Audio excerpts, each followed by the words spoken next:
Aloha kako, and mahalo for joining us this morning. We'll begin with a pule by Commissioner Lasua. Morning. Aloha. Aloha. Lord, we ask you today to bless all of us that's here today. Bless our commissioners that we may help make decisions to benefit the beneficiaries. We also ask you to bless the commissioners who's unable to attend today's meeting.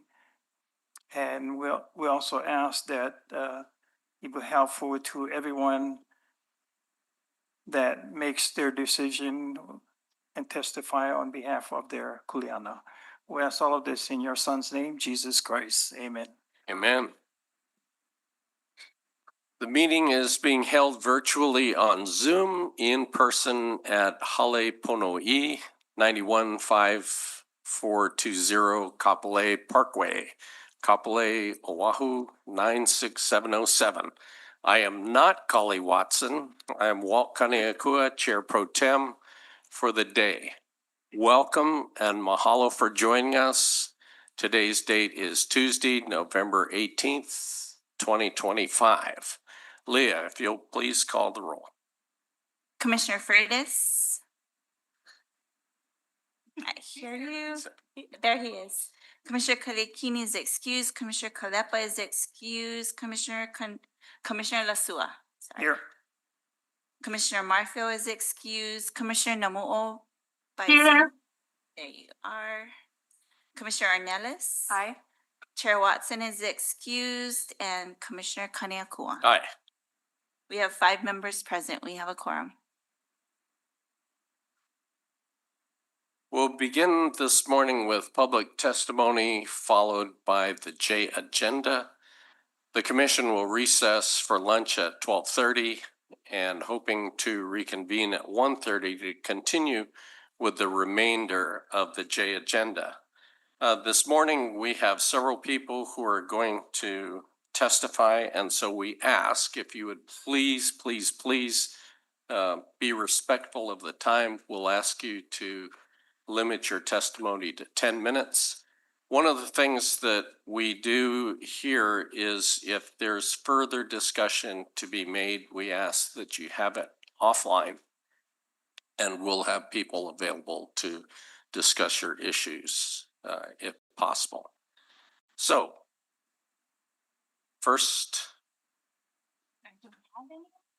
we do not have anybody who's asked to do public testimony on agendized item. And so we will begin with the agenda J, Homilani Scheidel. If you'd come forward, Maluo High, DHHL Outstanding Projects. Thank you. Aloha.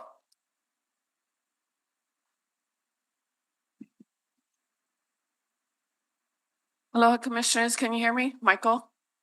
Am I good? Yes. Got it. Wonderful. Good job. You can turn the mic. Oh, here he is.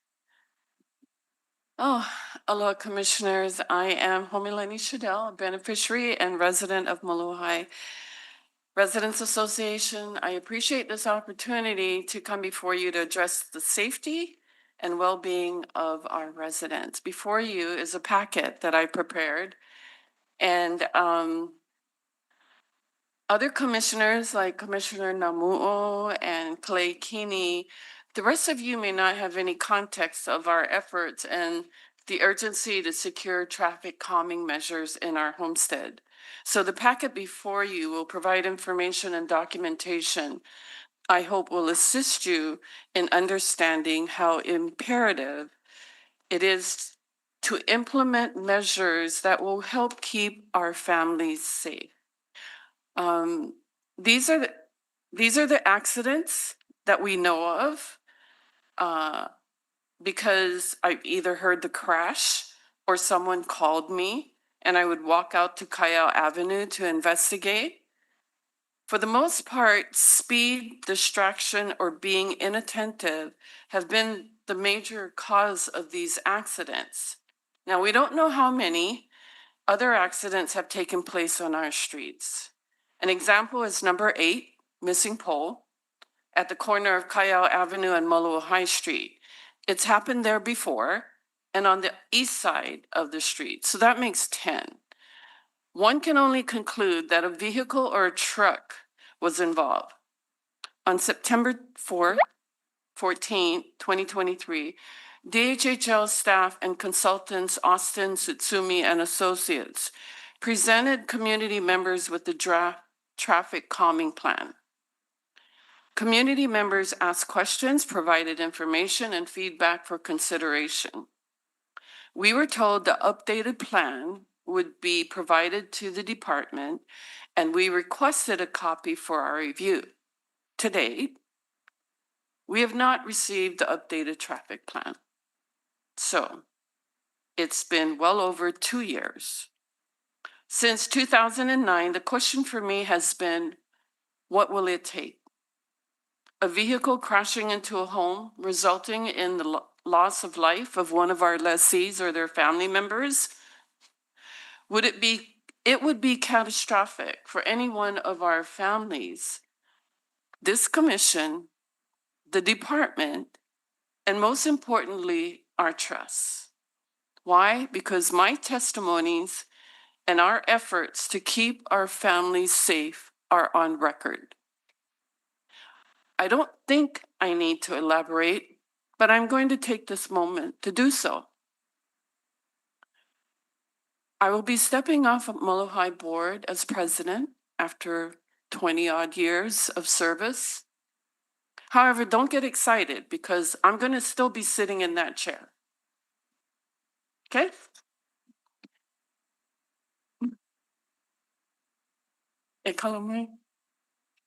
I'm trying to hold myself together here. All right, so what does this mean? Following me is a resident who will present her testimony on the most recent accident, number 11, that occurred behind her home. So the question I leave with you all, what would you do? What would you do to keep your community safe? And today, before you, and I'm going to ask Caroline here, that should any of our families, any lessee or any of our families get hurt or worse as a result of accidents that have occurred and be reported to the department, I will be the first to stand by that lessee and their family with all of the documentations over the years that has been presented before this commission. So with that, I thank you for your ears and listening, but I want you to take a good look at those pictures and I want you to consider this. That was your house, less than 10 feet away from the street. And a car came crashing through that fence into your home. That's what you need to consider because that's what our lessees live with every day. So with that, I'm going to end and say mahalo. Any questions? No? Okay, moving on. Good morning. Good Good morning. My name is Caroline Cao. I am a resident of the Malu'u High subdivision.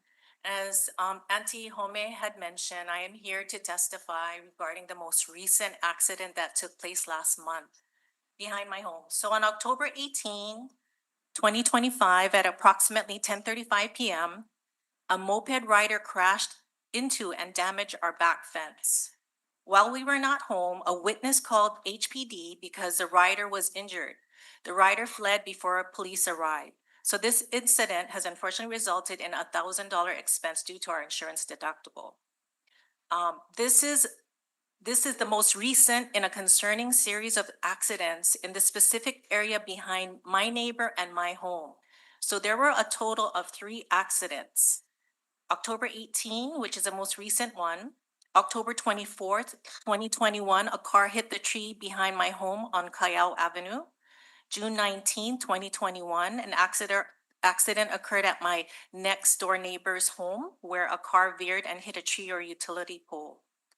In total, we have experienced 11 significant accidents on Callao Avenue in the last couple of years, as documented by Homelani Scheidel, beneficiary and resident of the Malu'ohai Residents Association. The exterior wall of my home to the back fence measures only 83 inches, and my family's living room, dining room, and kitchen are all located in that area. My family and I are fearful that a vehicle may eventually come plowing through our home one day. I respectfully ask that the commission proactively review our request for traffic calming measures on Callao Avenue to mitigate these frequent incidents and prevent harm to residents, homes, and the community. Mahalo for your time and attention to this critical safety issue. So I have included some pictures of the recent accident and pictures of the last two, as well as the exterior wall of the back of my home to the fence, so you can see the proximity of how close it is. She has a to the separate area. packet from mine. Yes, Thank you. thank you. Commissioner Ornelas, you had a question? I do. Thank you so much for coming and sharing your mana'o. I cannot imagine the terror that you must feel every day in your home. Just listening to it and seeing it mapped out in a visual manner, I find particularly concerning. But I do have a couple questions, and forgive me if these have been addressed in the past. Number one is, who owns the road?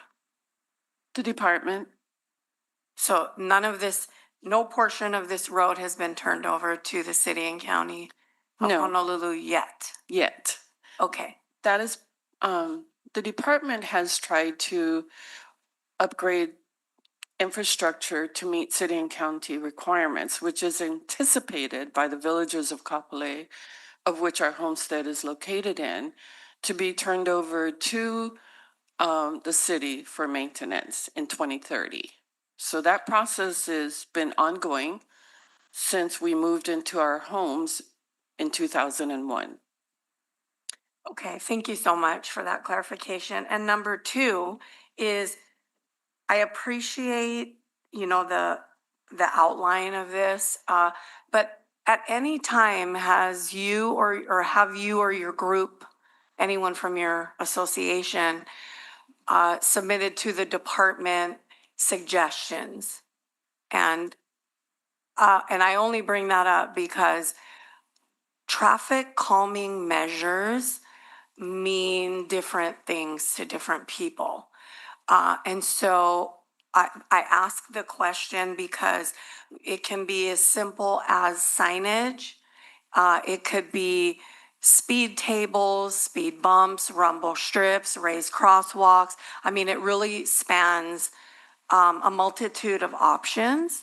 And so being that I don't live there, I personally would appreciate, and maybe perhaps you've done this already, but suggestions, for what your interpretation of traffic calming measures mean.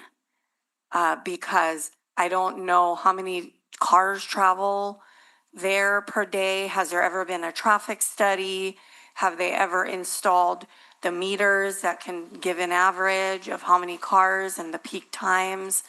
Therefore, after those, that data is collected, then usually that's something that DOT, my work with DOT is they take that data and then they work with the community to come up with a plan. Yes, Has Commissioner. some of that been done?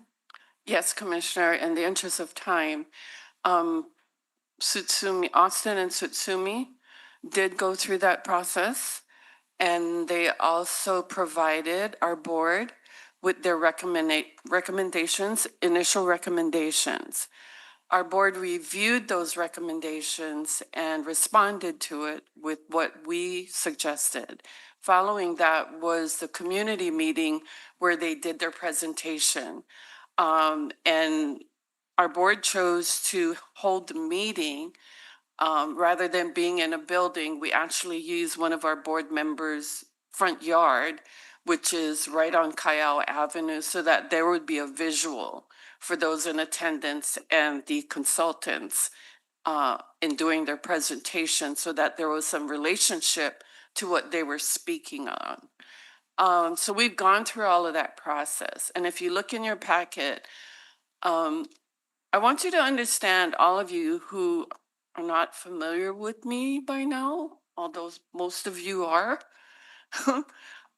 I don't come to this commission lightly. We try to take proactive steps, what we think we can do at our level of authority. So in the back of your packet, we went so far as to, yesterday, we were talking about the Bartolo and the 8 CBA funds. Well, I want you to look on the back of the package, and those two signs cost over $7,000. That was paid from our portion of the 8 CBA funds for Molokai High, which was approved by the KCDC board. So we've taken this step. I would have wanted to put 2 more out, but I also have to be cognizant of how our funding is spent. And really, I told the department I was going to do this. I asked, and then I just told them, and we did it. Because when you don't get a response and you feel like you need to do something, you do it. So yes, we've taken all of those measures that you've mentioned, and that was done in 2021, 2022. Thank you. You're welcome. Any other questions? No. Thank you. I will personally follow up on this one. And so thank you very much for your testimony, and I'll get back to you. And in closing, I'm just going to say that, do I realize our staff is burdened heavily with Act 279 projects? Absolutely. As did the previous staff, Stewart, who's no longer with us. You know, I understand that staff have to balance their work. And those of us that already have our homes, we have to be patient. But as I leave our board, I just want you all to understand that I'm not going to go away until we receive the plan and until the plan is implemented. This will not stop. Thank you. Thank you. Mahalo.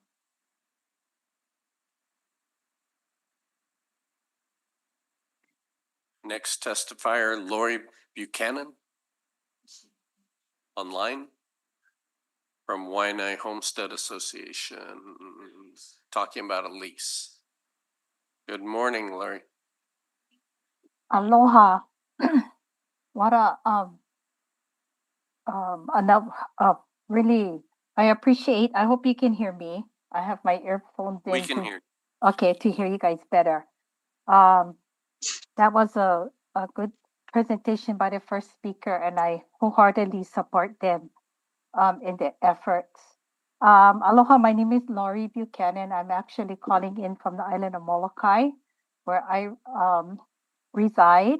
Honorable Commission Member Kaniakua, nice to see you running the meeting, and mahalo for this opportunity to address the board and honorable commission members today.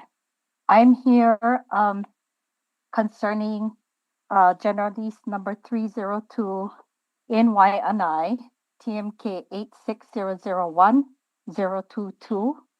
I believe joining me is Jan Makepa from the Waianae Homestead Association. I hope she could get on. And so we are both here today asking the department for help. We have been working on a project on that lease now for a few years. And we're at the point where we really wanted to start construction for the West Oahu Funeral Service building. There are currently 3 garage buildings and 1 residential. For those who live on the west side, you're familiar with the area. It's next to the sewage treatment plant and between the sewage treatment plant and Waianae Comp. So when our contractor went in to clean up the site and to we put in our plans with DPP and others. The trouble we're having now is with water and utilities. We had never gotten any old plans or anything for the site. And so it's very confusing where stuff on the ground is. And we are really asking for help from the department to send someone out to the site to help us determine where the utilities are. I believe that the land always was owned by the department, but leased many, many years ago by the city and county of Honolulu. I don't know how far back that goes, but we do know that the site was not in use for a long time.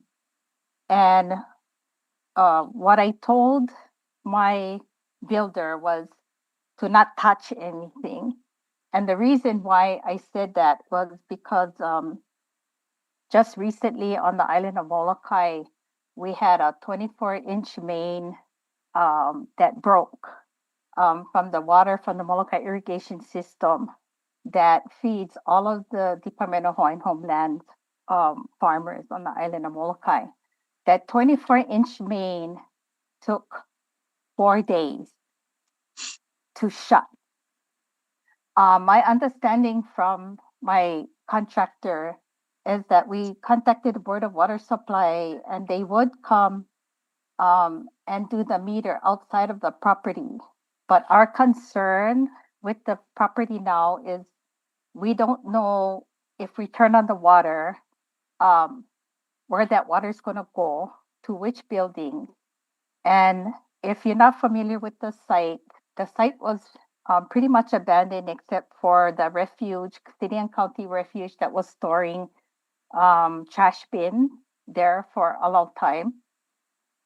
And there was significant damage done by, I guess, whatever over the years. And every pipe in every structure is broken. And it is I would not want to take the chance of opening a system and not being able to shut it off. The same goes for the utilities. So we was looking for help from the department and the department's expertise and collaboration in working with the city and county.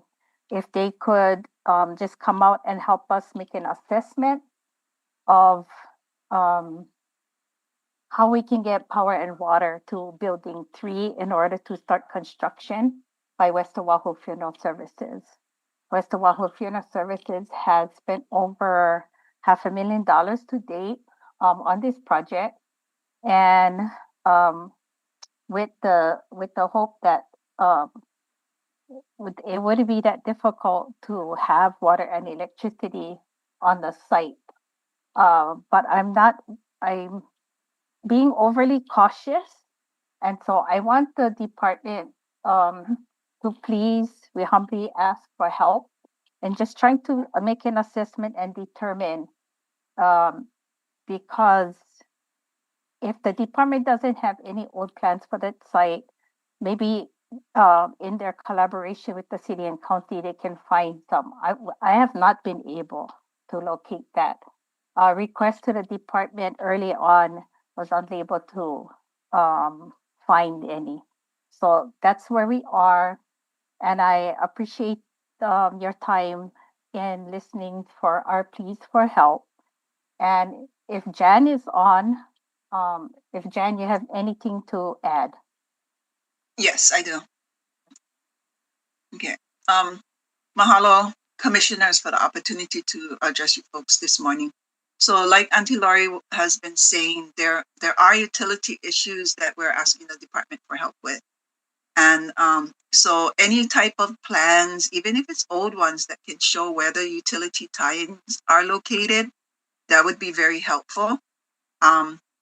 Like she said, the concerns that if Board of Water Supply turns on the water, that it could flood the other buildings because all of the fixtures have been broken, stripped, removed. So we don't know what it's going to look like if the Board of Water Supply comes out to turn the water on. We don't even know if the Mauka building even had water lines connected to it without plans showing us where that would be. And so we're asking the department, you know, if this is the type of infrastructure or groundwork that, I mean, whose kuleana is it? Is it the lessees or is it the departments? But, you know, we're trying to work in collaboration with the department to get this running, and it's hard to put together any kind of budget if we don't know or we cannot determine what kind of scope of work that is going to take. So yeah, that's our part. So we're asking the department for help in getting an assessment done so that we know what kind of work we're looking at having to take on. So, mahalo. Auntie Jen, during your due diligence period, when you and the groups have been looking at the property, who are you working with at the department? We're working with Kahana with LMD. Okay, thank you very much. Mhm. We'll see what we can do with that. Mahalo.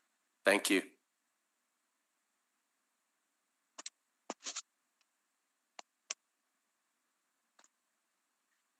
Thank you both. Next testifier, Jeff Gilbreth from Hawaii Community Lending. Good morning.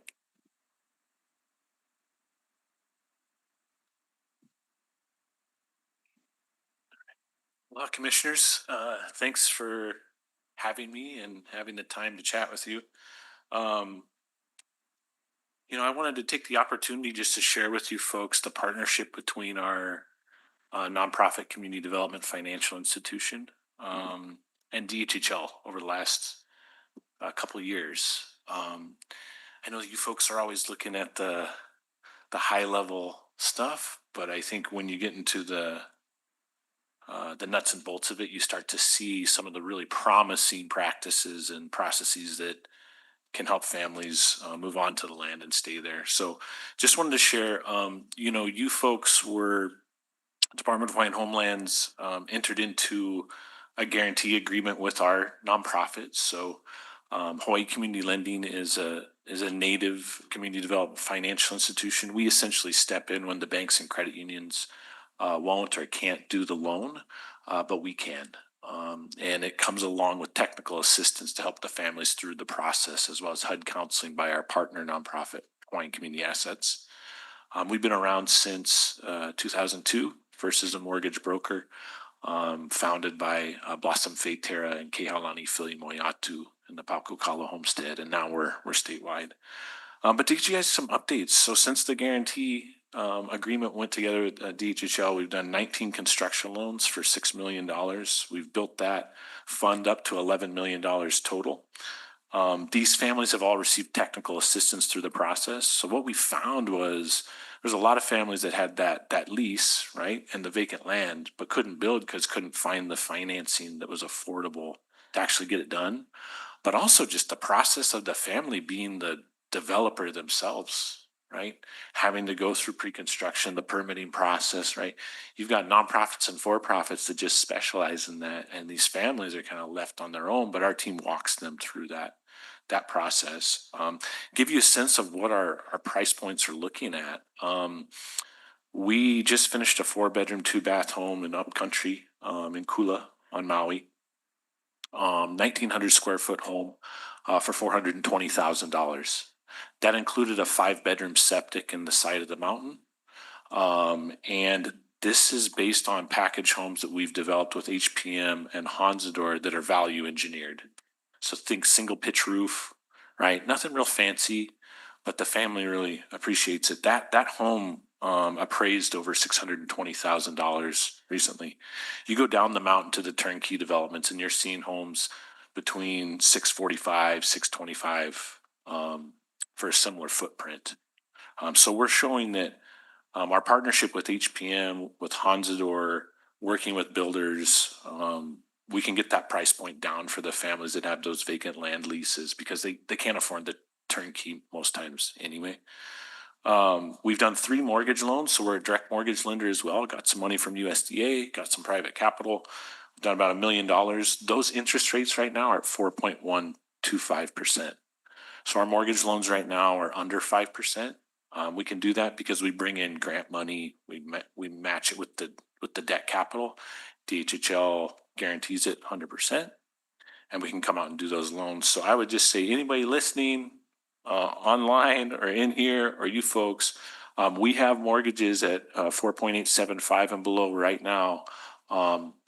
Come find us if you need to refinance, if you need to purchase, what have you. We just did one acquisition rehab loan recently, so this is the first of its kind. And what we know is there's several hundred, right, Kalani? I think there's several hundred scattered vacant homes across the state. We have a product now where we believe we can step in and help finance that acquisition and move to rehab for those, so that you can bring those several hundred vacant homes online and get beneficiaries in. We worked with the department closely to get access to what's called the Native American Housing Initiative grants. These are $25,000 grants from the Federal Home Loan Bank. Haven't been able to do it for several years just because of paperwork, but we got it, and we've done 3 of those. Families got $25,000 each to help them bring down the cost of home. And then, you folks were really critical in working with 13 lessee families in Naiva and the homestead there in Molokai, who received their leases back in 1985. And you folks have committed funds to get the infrastructure moving and to start construction of homes in 2027. But your partnership allowed us to reach the 13 lessee families that we could find. We weren't able to get contact information, but we worked as hard as we could to find as many as we could. But we've got those 13 families going through an ag plan that's done by the Naiva homesteaders. They built a whole program that just educates people how to do the ag plan, which is huge, right? And then we can come in with the construction and mortgage loans. So hopefully starting in 2027, we can get many of those families who've been waiting since 85 on the land. I think there's other opportunities that are, that I can't say enough about the staff and the director and folks that are just pushing right alongside us to make that happen for the beneficiaries.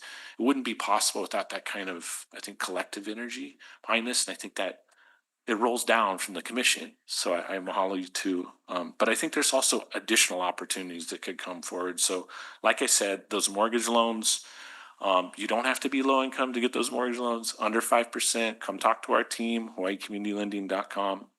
I think we're still facing something though with those mortgage loans that comes to the purchase of turnkey homes. So if you use the example of the development there in Central Maui, 4-bedroom homes, about $645,000. Our loan is limited to being guaranteed at 50% of the FHA maximum loan limits, right? Which right now for Maui is a little over $500,000. There may be within the FHA and DHHL MOU, there might be language in there that would actually allow the department to go up to $600,000 in guarantees for these type of direct mortgages that are below market, most of them. It just depends on what the MOU states, because Hawaii is considered a high cost area. And so you typically have an FHA loan limit that covers the entire state. And for Hawaii, it's like 1.2 million. So if we figure it's 50% of that, there might be an opportunity there, but we'd need to look at the FHA DHHL MOU to see how they specify that. what would that do? That would mean that in that development there in Central Maui, we could come with a $600,000 loan, and then to make up the difference, you know, 45, I think, to $52,000. There could be several ways we get at that. It could be those Native American Housing Initiative grants. It could be families bringing money to the table. It could be that DHHL could come in with a second loan, like you folks have done actually with USDA Direct in the past, to just make up the difference so that the families can get in. Because what we know right now in some of the turnkey developments is those price points. We're struggling a bit to find the financing to meet the appraisal, right? And so this might be a strategy, and it's not limited. I want to be clear, it's not limited to HCL and its mortgage product. It could be open to all types of mortgage lenders potentially. And rather than you guys like doing a full $625,000 loan, maybe just do 25 or 45, stretch your dollars, right? So I think there's that. The vacant land owner builder partnership with DHHL, Kalani has been really front and center on this. But as we start to see developments that aren't going to have a turnkey developer, we can come and do the technical assistance, do the loans to be able to help those families turn that vacant land lease into an actual home and move in. So that's been moving, and I just want to commend the staff and the director on that. And then I would just say, as it relates to lease cancellation and foreclosure prevention, we're seeing the largest disinvestment of federal funds in our local communities in history, right? Native Hawaiians prescribed to federal funds at a disproportionate rate. Because of lower incomes, other socioeconomic factors that position Hawaiians to go after those dollars. So the department has contracted us to do a homeowner assistance program. So anybody listening, anybody in the room, you guys, if you're low income, if you're a low income family on Hawaiian homelands, you own that home, we do up to $30,000 in grants to help pay past due mortgage, past due utilities, whatever it takes to stop that lease cancellation from happening. So if you need help, come to hawaiicommunitylending.com. We can help you out. I do think that there's opportunity. Juan and I were talking to actually expand that partnership, potentially to address not just the low income lessees, but all the lessees, and think about workout options like we do in the kind of the mainstream marketplace. Like maybe there's a way we can reduce the rate for a period of time, or we can recast the loan, stretch it out longer so the monthly payment is less. And I bring that up because, just because the government shutdown is no longer an issue, we're still going to see access to federal funds being an issue, and it's going to be tight for families as we're seeing, inflation on survival needs, on survival costs, closer to like 15 to 20% right now from last year. Housing, food, energy. So we're going to need to have some of these options to help work out loans to help folks go. So just wanted to share all that. I appreciate it. I know my time's up. Thanks very much, Jeff. We appreciate your advocacy for our beneficiaries and the people who are trying to get into homes. You're correct. The staff is unbelievable. They attend our meetings. They come to almost every event that we've got where we're dealing with getting people off the list into homes. And so we appreciate all the work that you folks are doing. Thank you. Stay in the fight. Thanks. And we appreciate it. Appreciate it. Aloha. Oh, Sorry. go ahead, please. I also want to echo that because the presence of HCL is phenomenal. People feel really comfortable to speak with them. They're available. They're knowledgeable. But I have a question about Please. rehab or loans. Do you currently offer? So it's been my observation on the island of Kauai that we have lessees that came in the 50s. Yeah. They're not with us any longer, but I'm thinking of several in particular where they live in a home that has no roof. Yeah. They live in a home that has more holes than not on the roof. And they live in homes that are not ADA compliant for their whoever is the kupuna that lives there, or also in one case, special needs, adult now. Do you have any products that are either coming down the pike or already in place that would help me as a commissioner when I'm interacting with these families to maybe make that connection between, the homeowner and HCL? Yeah, absolutely. We have renovation and repair products for existing lessees. I think a lot of times lessees, that story you share is obviously it's not just limited to Kauai, but it's many of our older homesteads, right? Where we see similar issues. And that's why we built that product, and we have the accompanying technical assistance. So your best bet would say, hey, go to Hawaii Community Lending, talk with the folks, and we'll have someone sit with them and see what their needs are. If we can't solve it with our products, there might be other products out there that can, but our team kind of acts as that first step in figuring out what are the needs of the family, talking real face to face, one-on-one, making sure they get the trust built and the attention they deserve. And then we get them to the right product the first time. So that might be ours, might be others, but we built this product specifically for that need, and we didn't see a lot in the marketplace that was available for these families. So yes, please refer them to us. And it will require, I know we've been talking, Juan and Ann, we are going to need to do some updates to our MOU as it relates to the guarantee for that product, because it's its first of its kind. So we learned some lessons in the first one. We'll need to get that updated to really do this in a more scaled manner. But I would say, please, Commissioner, refer them over, and we'd be happy to help them. Thank you so much. Yeah, of course. Chair, question? Please. Jeff, are you gonna be on Molokai on December 3rd? Yeah, are you coming? Yeah. All right, let's go. Okay. Yeah. So, cause you guys are gonna be there for for this, Naiva, yeah? Yeah, to really hear from them about what they've been doing and what we've been doing the last few years. So it'd be great to have you, Commissioner. Thank you. Yeah, So we'll see you on Molokai. sounds good. Yeah, Very good. okay. Anyone else? Thanks very much, Jeff. Thank you, We Walter. appreciate it. Appreciate it. Next testifier, Melly Mary Ann.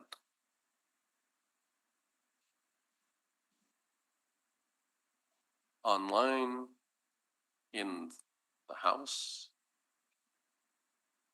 Okay. Next testifier, Joshua Kea.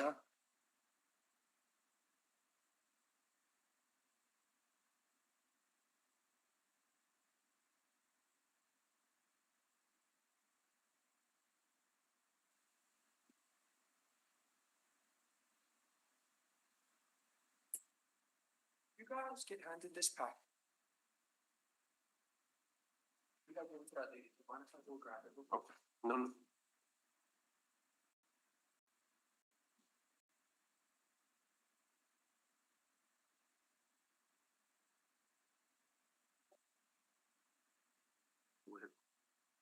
This time from yesterday.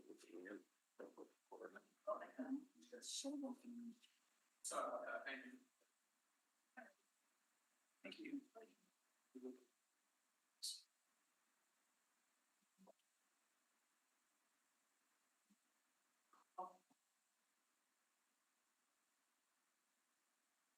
Okay. Thank you. Awesome. Well, my name is Joshua Kea. This is Brandon Corbett. Morning. And then we also have Bernard right there in the back. We just come to introduce ourselves. We are Reliant Trucking Incorporated. A little bit different than the previous testimonies. We're here speaking about land development on the Big Island. So we have been in operation since 2011, and we are based here on Honolulu and on the Big Island on Hilo side. We are a trucking company, but 5 years ago or 6 years ago now, we delved into creating land clearing and erosion control biosocks. So what we strive to do is we go into, or actually, so I'm a little bit nervous. No, don't be nervous. We need your information, so Okay. please put it out here to our folks. Well, the bottom line while we're here is we're trying to build a relationship with the Department of Hawaiian Homelands.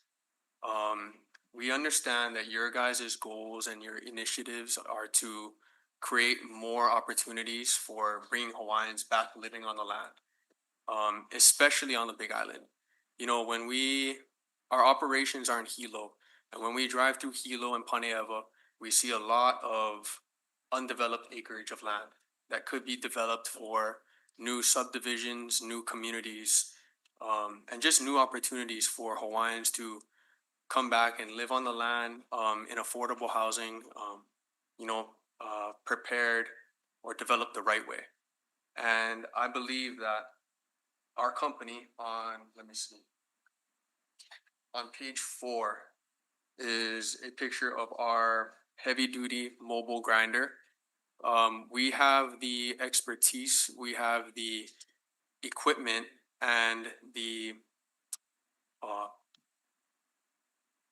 just the operation and the capabilities to be able to handle, grinding and clearing land so that you guys will be able to develop on it quicker than, how I don't want to say how you guys previously did it, but just in a more efficient manner.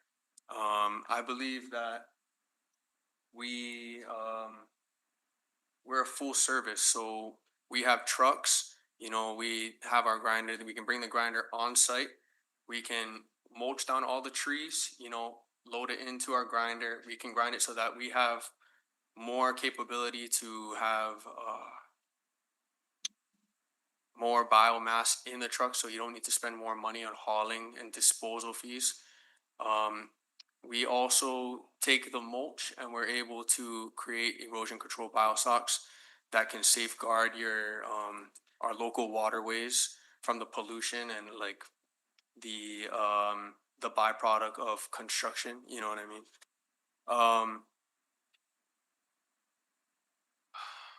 Sorry, I'm just a little bit nervous.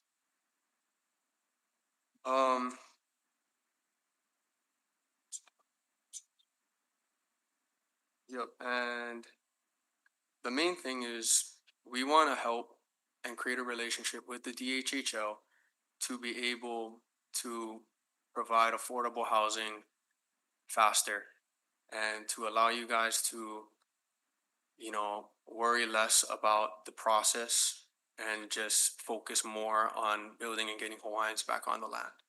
And we do it in a way that keeps everything, we protect our natural resources. We're not looking to outsource anything from the mainland. We keep everything local.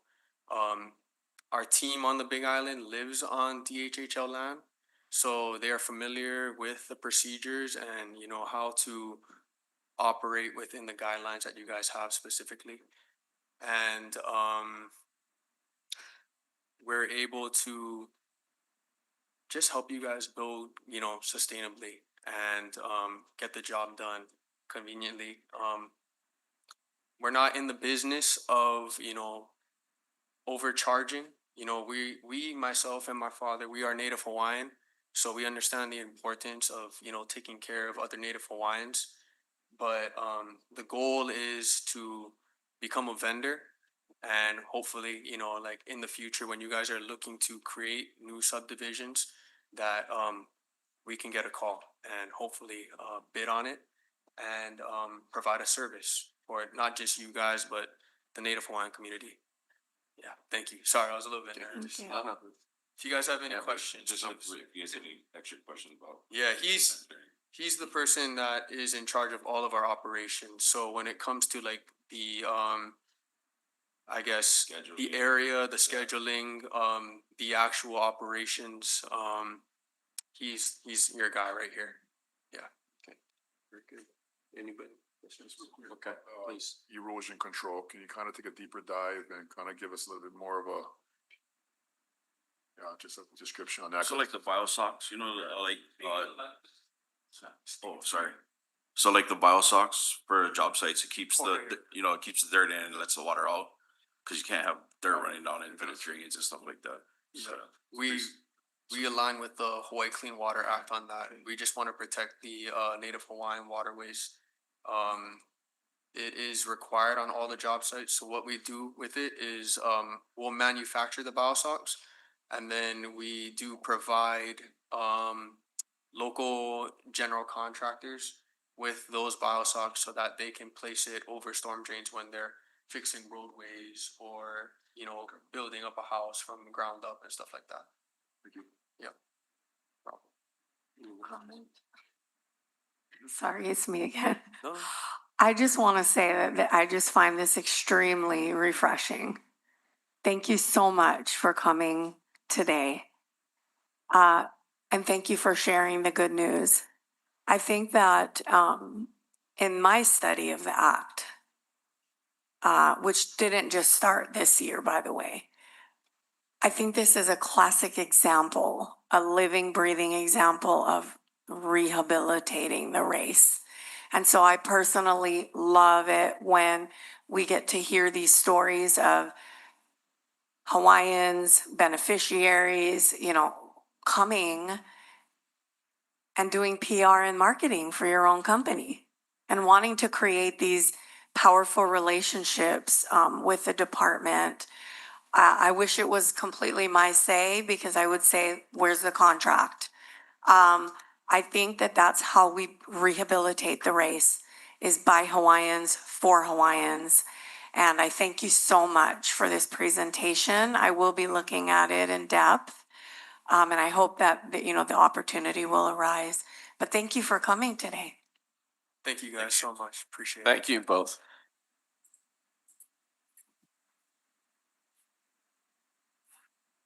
Next testifier, Maxine Aki.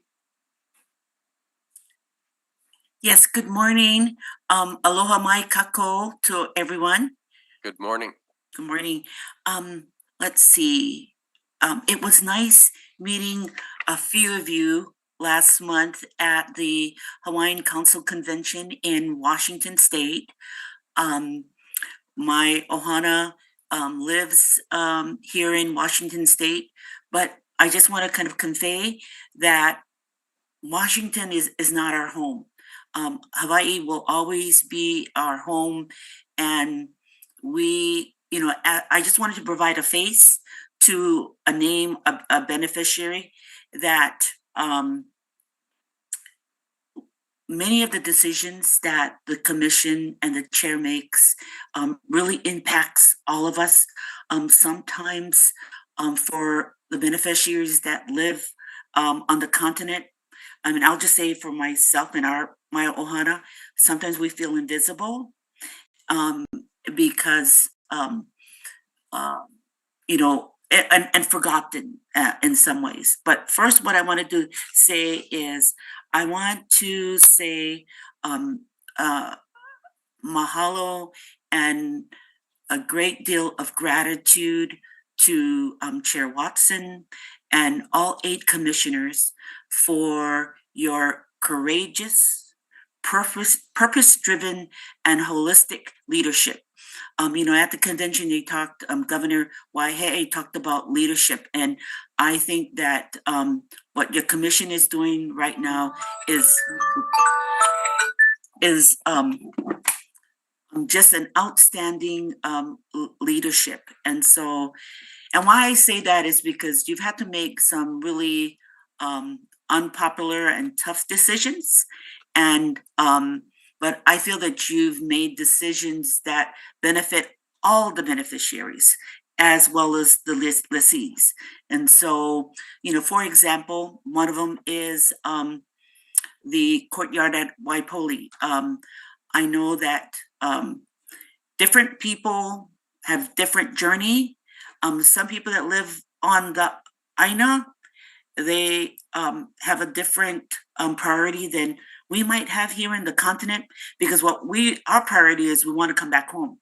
And if that means living in, you know, a townhouse or condo for my husband and myself, we would do that. And so I know that Mr. Manaole has said that he's contacted people that live on the continent and that we would come back in a heartbeat, and he is correct.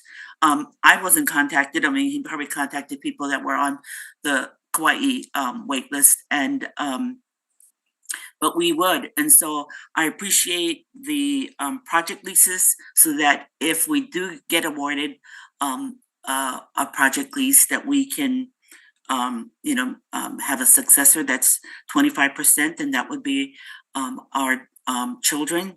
I appreciate that you are doing the bowler drone and the other ones. We have been on the wait list for 20 plus years. My husband and I are both retired, and so we want to come home from yesterday. And we're kapuna.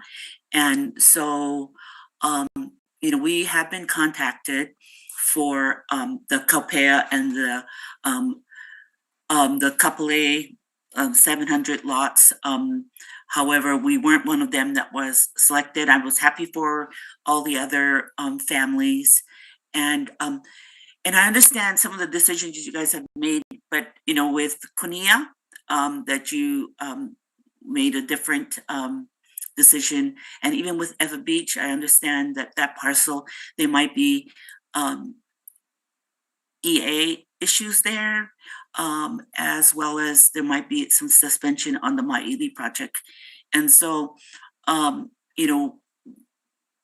at this point, and that's kind of going into what I'm wanting to really bring up, is that for our ohana, we would go on any island. And right now it seems as though a lot of projects are on the Big Island, on Maui, on Kauai, and Chair Watson has mentioned that land on Oahu is very expensive, and so goes into the primary reason from me testifying today is to basically see if let me see what I wrote down here, that with changing needs and priorities of beneficiaries, because when we applied 20 plus years ago, we were younger. We we would be working in the we had we were younger basically, but now as we're older, we might have different priorities. And so what I was testifying today about is the Hawaii Administrative Rule, HAR 10-3-6B. And so I have that in front of me, and it's about transferring from island-wide list to island-wide list. And it basically in part says that applicants wishing to transfer may do so, and upon the completion of the transfer date will replace the original date of application. And so I was just kind of testifying and asking if the department has thought about re-examining that rule, so that that when beneficiaries do ask for a transfer, that they can retain their original date of application. And so that was what I kind of wanted to talk about. Let's see what else I kind of wrote. I just think that your leadership is just awesome. I feel that you have a holistic leadership view, that all of us are interconnected, and that there's this big picture, and I think of you guys as like a municipality, that with the chair as the mayor and all of you commissioners as city councilmen. And so I know that you have a lot on your plate, and many of the commissioners do it as a voluntary purpose only. So I just wanted to express my appreciation for all of you, for the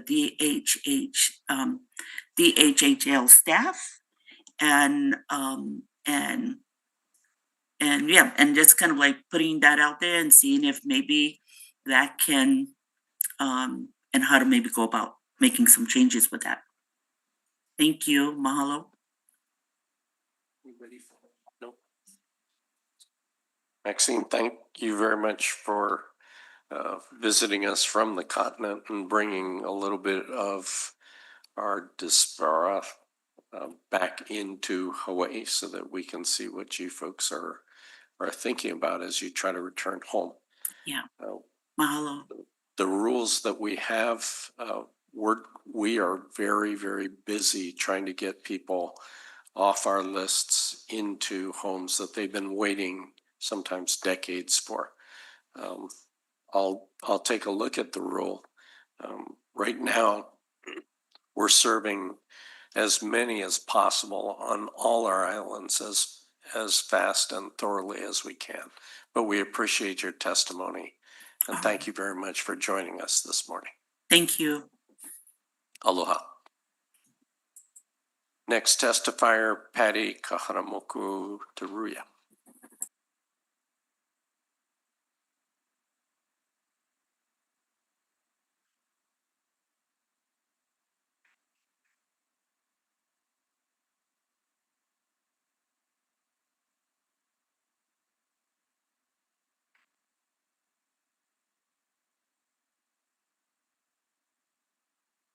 Aloha, Mr. Chair and Commissioners. Happy Thanksgiving, happy holidays coming soon. Patty Kahanamoku Teruya, a lessee and beneficiary. I appreciate the opportunity to testify to the fiscal year 2026 budget, specifically regarding funding for the rehabilitation programs that directly support our existing homestead communities. My testimony is based on funding to assist the many homesteaders who have visions for their projects or improvements in their homestead. Many don't have the luxury of community benefit packages and cannot work directly with a developer or administration for promising funding. During the 2025 legislative session, the legislators appropriate 10 million in general funds for rehabilitation projects. These funds were intended to provide critical services to existing homestead communities and to help our beneficiaries sufficiently. In addition, the Homestead Supports budget included 10 million within the Native Hawaiian Development Program Plan to ensure continued planning and support of these initiatives. However, the FYI 26 existing budget, the Native Hawaiian Rehabilitation NERF, is listed with the zero allocation listed on your little document I sent out. This is deeply concerning because the rehabilitation funds are not optional. They're essential to DHHL ability to fulfill its trust and responsibility. The intent for the funding would provide technical assistance to grantees, ensuring that homestead organizations can successfully implement and manage programs that directly benefit their communities. Second, to support new DHHL grants to homestead communities, Native Hawaiian organizations, and beneficiaries associations. Investments that strengthen community capacity and expand opportunities for economic and growth. And mostly important is to fund beneficiaries' consultation and outreach, which is a foundational to ensure that program implementation remains aligned with the actual needs and priorities of our homestead communities. Without proper funding from the rehabilitation program, DHHL cannot move forward on the very initiative that the legislature envisioned that beneficiaries have repeatedly requested. Rehabilitation is just not a statutory requirement. It is a core component of empowering our Native Hawaiian families to strive on their homelands. I respectfully urge the Commission to ensure that FYI 2026 budget includes the necessary funding for the Native Hawaiian Rehabilitation Fund, NERF.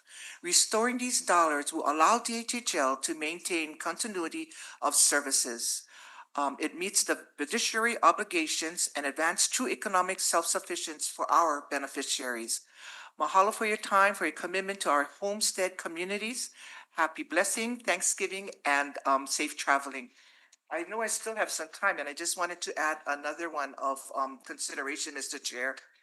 My second part of the testimony is to highlight the commission to consider also supporting bringing back the Kulia Ikanuku program, which means strive to excellence. This process involves conception, planning, implementation of projects or activities which create improvements in the living standards of our people, communities seeking economic development approach, and that also benefit the local environment and quality of life of our Hawaiian homestead. Beneficiary organizations has an avenue for homestead applicants and lessees to take part of planning of new homesteads, developments, and various use of homestead land, and the management of homestead assets. The Hawaiian Home Commission would authorize the transfer of certain department authority to elect homestead associations that demonstrate a capacity to prove these services at a level and quality comparable to service provided by the department. For example, DHHL's grants program have been doing an awesome job to include new segments of regional planning and project grants. But we need more basic nonprofit organization training for homesteaders, capacity building, grants, community development, organizing new associations, and implementing training to be offered to all beneficiary organizations of the Hawaiian homestead. The Kulia Ikunuku program has fit this description because many leaders are passionate and visionary, along with 100% volunteers. I urge the Commission to request further information of this program to the Planning Department to better understand how valuable this program can be to benefit our beneficiaries and homesteads. Again, mahalo for this opportunity. Thank you. No. Thank you very Thank you much. so much. Aloha. Next testifier, Jermaine Myers.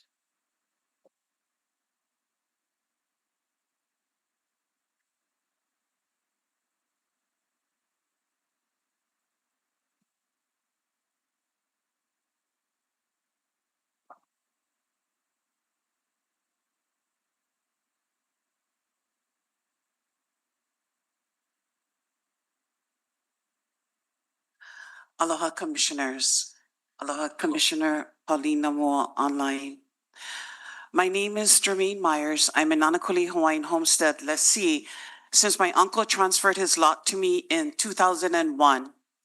Also, for the past 40 years, 4 decades, I remain on the agriculture wait list. Today, I share with you my concerns about the negative impact and dangerous precedent of the proposed EVA land donation from Paritankaio and Kalani Ana Ole Development LLC.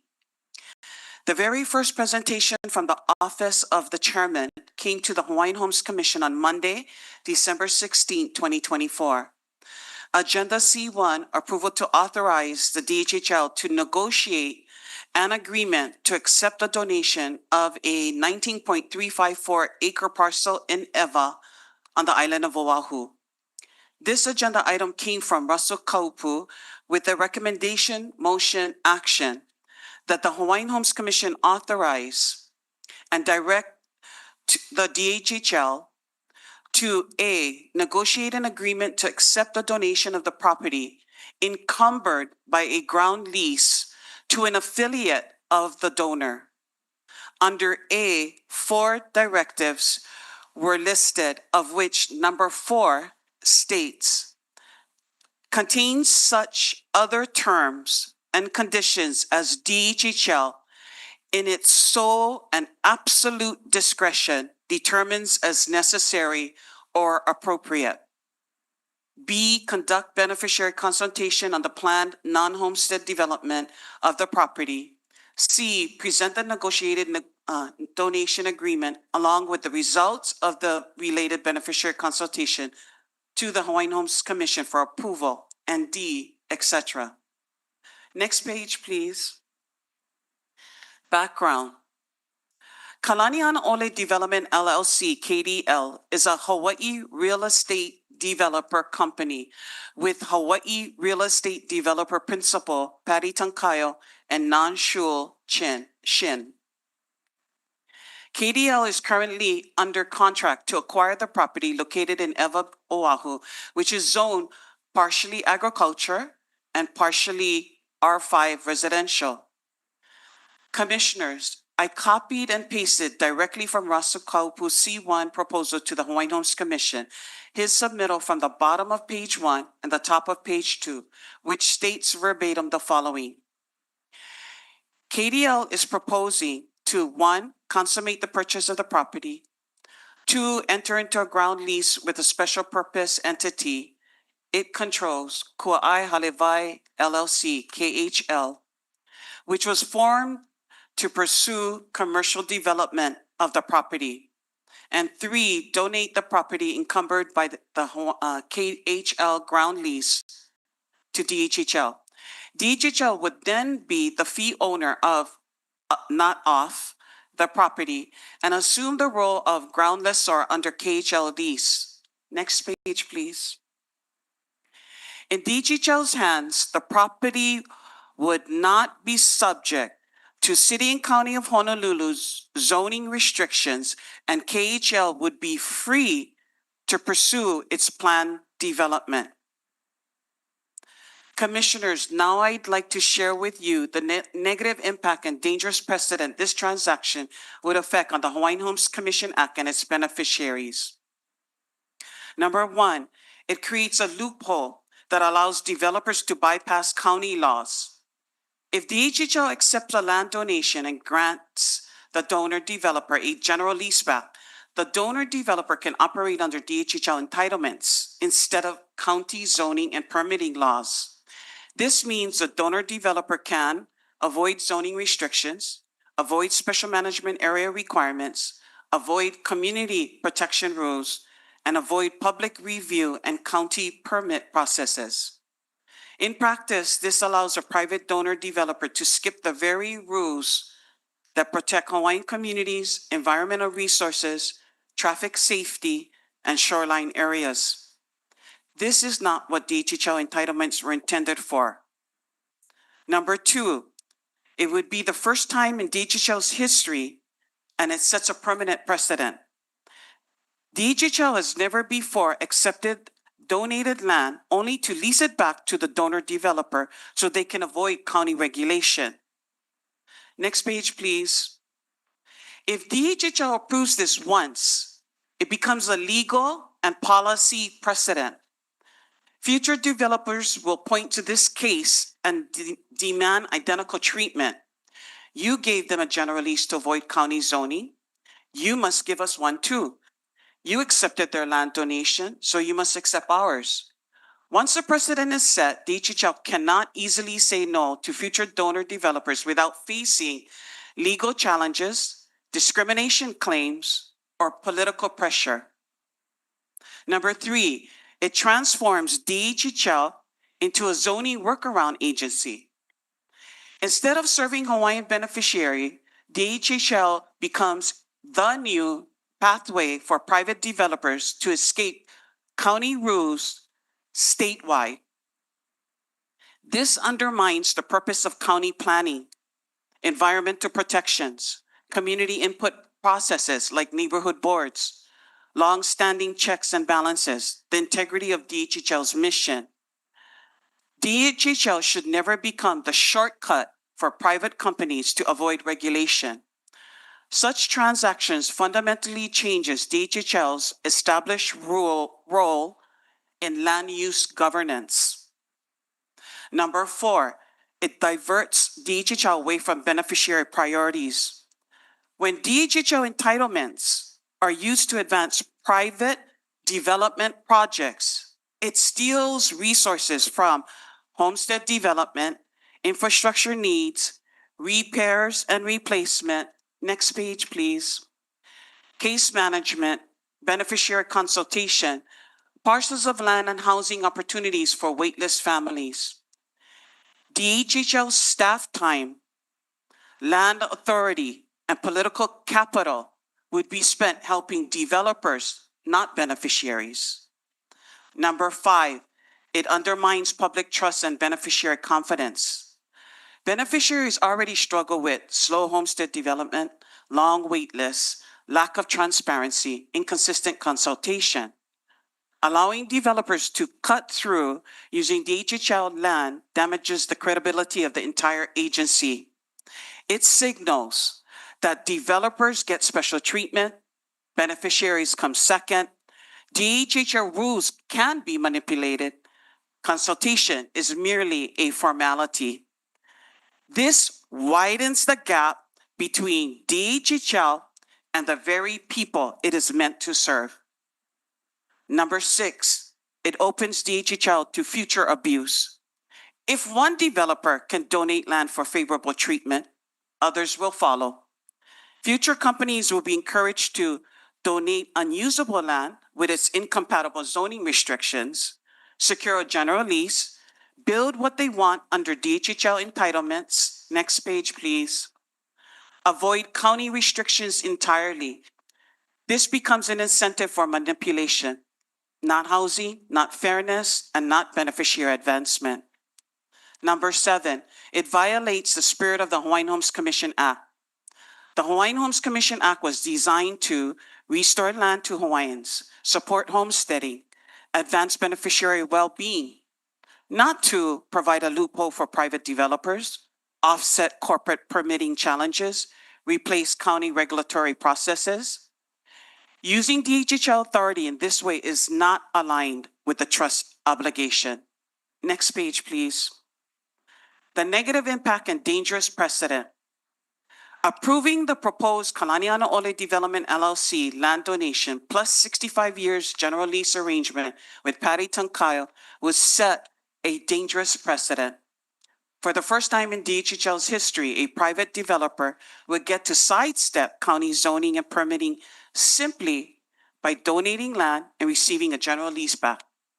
This turns DHHL into a zoning loophole instead of a Hawaiian serving agency. If this moves forward, every future donor developer will expect the same treatment, and DHHL will lose the ability to protect beneficiaries or say no. This decision would permanently alter DHHL's established role in land use governance, undermine public trust, and divert resources away from homestead needs. I urge you not to create a precedent that benefits developers while harming Hawaiian beneficiaries. Next page, please. Commissioners, tied to this transaction are the presidents and board members of 3 Kapolei homestead nonprofits that traded their personal endorsements of the developer and their land donation to DHHL in exchange for significant financial gains promised by the developer to these 3 Kapolei homestead nonprofits. I have filed an IRS complaint through the IRS Form 13909 and asked the IRS to forward their findings to the State Hawaii Department of Attorney General Tax and Charities Division. I've asked that the IRS and Hawaii State AG investigate this relationship, which I have recorded video statements made by each president expressing their endorsement of the developer and its land donation proposal to DHHL in exchange for financial gain to their nonprofits. These videos were taken at the following 3 meetings: the October 7th beneficiary consultation held in this very room, the October 15th Shaw Maui Lanai Oahu Mokopuni meeting held virtually on Zoom, and the November 10th EVA community meeting hosted by Senator Favela. Please summarize. I'm summarizing. Thank you. These videos recordings show that the presidents of the 3 Kapolei homestead nonprofits supported the developer only after being promised $120,000 per year for 65 years, which comes to $40,000 per year for each of the 3 Kapolei homesteads. In addition to these 3 videos are the video recordings of the previous Hawaiian Homes Commission meetings when the project came before this commission. Also proof that the developer Patty Tankayo had already approached the presidents of the Kapolei homestead nonprofits prior to the first presentation to the commission in December 2024. Tancayo had already proposed the financial benefit to the three presidents in exchange for their endorsement and support of her for-profit proposal. This is not real community support. This is financial influence. IRS rules prohibit private benefit and inurement. Nonprofits cannot trade endorsements of for-profit developer projects in exchange for money. Please summarize. Okay. DHHL must And not conclude. accept testimony that is financially compromised, protect beneficiaries, protect DHHL integrity. Last page. The following 2 pages are a draft IRS complaint letter that is imposed on IRS Form 13909 with a list of my concerns. I And- respectfully requested that the IRS investigate whether, and I'm summarizing, the developer's promised payments constitute prohibited private benefit, the consultant relationship represents inurement, the nonprofit organizations violated their duty of loyalty to the nonprofit and community, and if corrective action or sanctions are warranted. The 3 Kapolei Homestead nonprofits are Kaupea Homestead Association, Kanahili Community Association, and Ka'ulu Okahai Homestead Association. We have your letter. My last paragraph, Thank you. You've been summarizing for the last 3 minutes, so we because have your letter. Can I share with you why I get a 15-minute presentation? Because the Hawaiian Homes Commission rule actually says, go and read it. Administrative law says we have 15 minutes. Unfortunately, this chair changed it to 10. But read the administrative rules, which I will share with all of you. So you're actually violating the administrative law. You may by cutting send me us off that, and before thank 15 you for your minutes. testimony today. Okay, anybody you. has any questions? Chair, do you have any questions? No. Okay, Not- mahalo. You have your handout. Thank you. Thank you.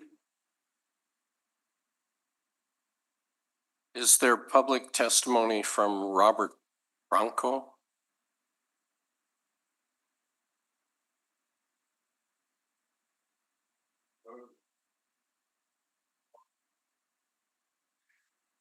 Sir, you have 3 minutes to follow up on this testimony unless you're giving totally separate.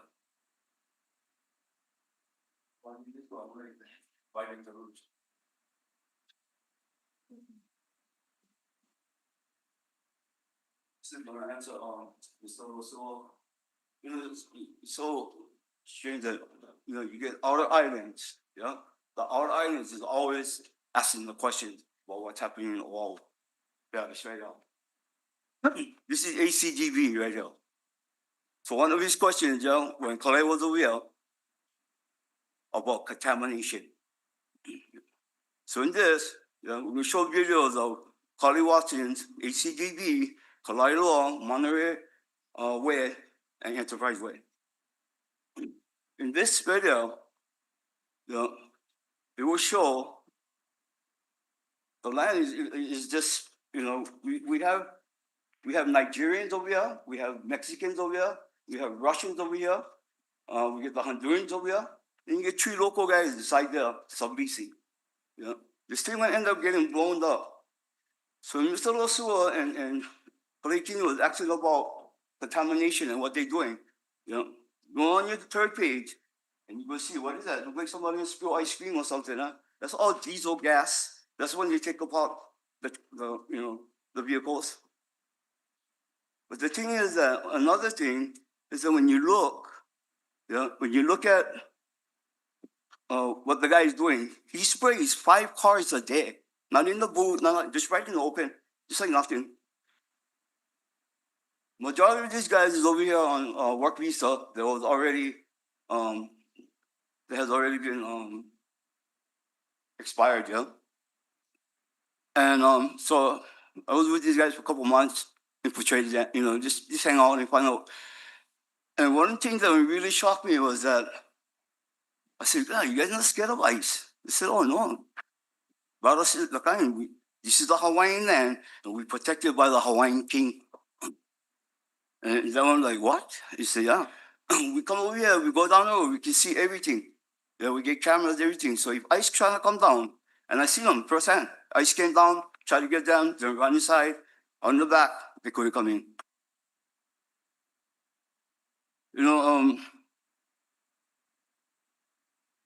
when you talk about, you know, the land property and stuff like that, why are we gonna go and you know, put them in? Because Kalania Nole,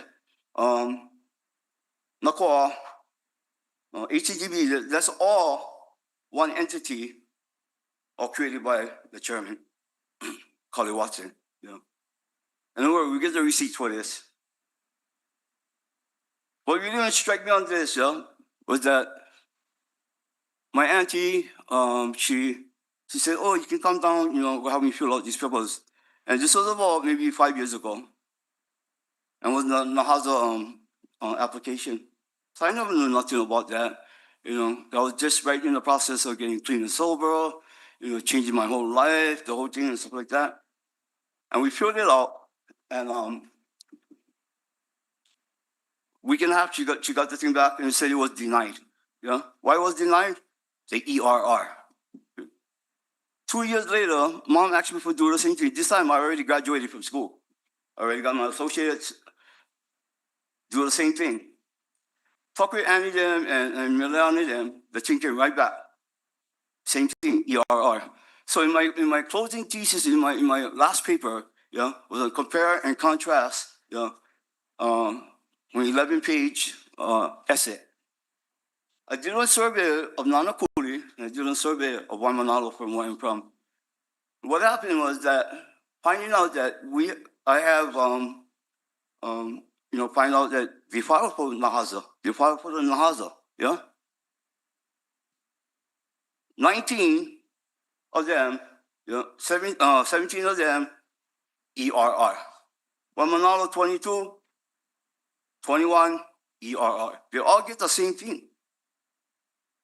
What we got to question is that, so the ERR, yeah, coincide with, that's how you get the federal funding, right? The federal, you know. How the commissioner don't have to look, I mean, how the chairman don't have to. They just open up Yorktown in September. Since the incentives were approved in the beginning, it was 4.1 million. Now the project is 6.2 million. Mr. Bronco, could you summarize, please? Summarize is that I don't know why you guys scared of him. I don't know why you guys scared of him. Everybody, it's like when you come inside, you get people walking in eggshells. You know what I mean? But you know what? The thing was that I confronted him and I said, you know what? He told the Kupuna said, oh, you know, trying to avoid lawsuits and all that. He said, he don't care. He said, we get sued all the time. You know, because the Kupuna don't know that the AG get $10 million, yeah, to always put in injunctions like this. Because they only get 1 more year. December, they're gone. Yeah? So they're creating all these washing machines, filling them all out because the thing is that, well, I did this, I did that. I entitled to this. How you get one chairman, yeah? First, in-house chairman, he signed the permit, yeah, for his own nonprofit organization. What is that? He can. Okay, thank you. Thank you for testifying today. But, you know, just bringing things to light. When you talk about revenues, yeah? Revenues cause avenues. When you talk about favorite word, innovation. Thank you, Mr. Bronco. They create manipulation. What it is. We are not talking chili or excuse my language. Yeah. And when be somebody that's gonna let you know I get dirt on you, yeah, come. Make a deal. I'll never do that before. Next testifier, Kopua Kamai. Online. Aloha. Aloha, we can hear you well. Kamai. No ka aina ho'opula ka awa wainai mai au. Aloha on this beautiful wet day in Maui. I'm here to celebrate the life of Tasha Kama, who we know has been a strong advocate for homes, for housing, for our beneficiaries, for the community, and also for her Maui community in Ohana. I want to talk about what I've heard from my other two Waianae Moku testifiers, as the chairman likes to call us. And that title alone is very uncomfortable because when you refer to me as a testifier or as a witness, because I testify a lot where I think it's important to me and hopefully to my community and my lahui. But I feel like I'm put into a legal court situation. Please refer to me as a beneficiary. Perhaps we could retitle that because most of us are beneficiaries. And then when you don't identify as such, then we'll know who's speaking to our Hawaiian Homes commissioners. It's important that we know the source of the information. It's important that we know the depth of information that people have to share. I was listening to Jermaine, and she always inspires me. The depth of her research is amazing. And I appreciate that because it points out things that I'm not aware of, but I'd like to know. And if possible, I would like to share my remaining time with her. I have something to say, but we could put that to the side because what she shares and when she shares it, her timing is important. It's important for all of us beneficiaries, not just here today, but them that are to come.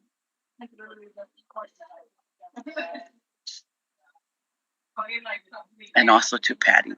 Patty, thank you for bringing up Hulia Ikanu'u, because that's something I was definitely going to talk about also. And commissioners, I believe that you folks have been hearing that. That was a wonderful program under Director Micah. I can't think of his last name right now, but Micah, he did a good thing for us. He provided us information, education. He brought the leadership together and those other beneficiaries that are not on the board, but are still concerned and want to help our community. Oftentimes, we just confine ourselves to our immediate direct community. And at other times, we speak on behalf of beneficiaries up out, because it's not limited to one community or one set group. It may and oftentimes does apply to all of the beneficiaries. Thank you, Mesana. Micah Kane was his name for our Kulia Ikanu. So using the funds from Act 279 and other annual funds, I request that the director allocate monies to bring together the leadership. For Waianae Valley, my sister and I, we attended. And, we wanted to do things, but we just didn't have it together to do it. We have an excellent Kelikikena, Jan Makepa, and she is doing so much. Praise the Lord for people like her and others, where they take the time, they make the time, and just to humbly serve the community. But given the right tools, the right assets, people like Jan, Jermaine, and Patty, and new people can do wonderful things, awesome things. And I apologize, that's the family preparing for tonight's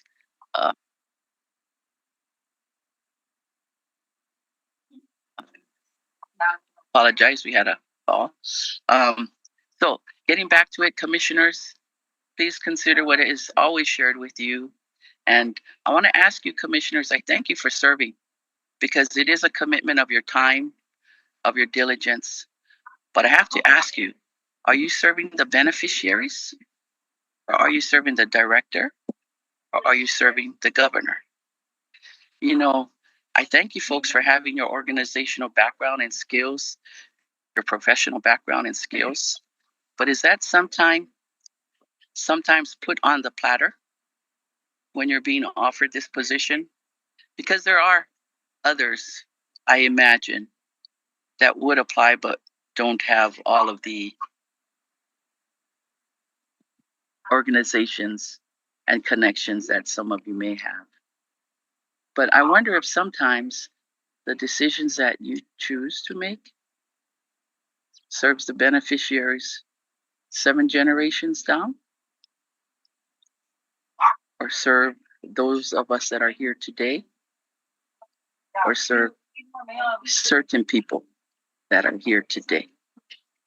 I don't see my timer, and I don't want to take more time than I am permitted, so I can't see anything. I'm sorry. Please let me know if I You have get 3 short. minutes. You have 3 minutes and 40 seconds. Okay, so again, I want to thank you, commissioners, for serving, but I want you to give that some thought, because there are those of us, for me, I am 32-year beneficiary lessee with my own home. 10 years prior to that, I was under my father's house, actually 15 years, 10 of it outside. But we have to think about the future. And sometimes it may cost, because I know some of my testimony that I've given before may have affected some of the decision making that our wonderful director has available to him. You know, so I hope that we're not playing serve the director, but serve the people. And I speak for myself. So if that means that I put my own projects, my own desires at risk, I'm going to do it. But that's just being selfish of me to just put it out there and ask you folks to do likewise. So I want to thank you again, and thank everybody for always testifying, standing up for saying what we believe, to saying our truth, to helping to enlighten you to make those decisions. And the last thing that I want to make known is to make sure that only beneficiaries reside on Hawaiian homelands in Hawaiian home paid residences. And I speak about the Hale Makana o Nanakuli. We never ever want that to recur, where we can have non-beneficiaries on Hawaiian homelands using Hawaiian home monies and the funds that we got from the federal government. Let us not repeat that. So commissioners, make sure to ask the question, will this ever allow a non-beneficiary to reside on Hawaiian homelands using Hawaiian home funding for those Hawaiian residents? RESIDENCE, the residents. Mahalo nui, and thank you, and God bless you all. Aloha. Mahalo nui, kapua. We're going to take a 5-minute stretch break and start exactly 5 minutes from now. So you folks can stand up, take a short break, and we'll return in 5.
Ladies and gentlemen, thank you for returning.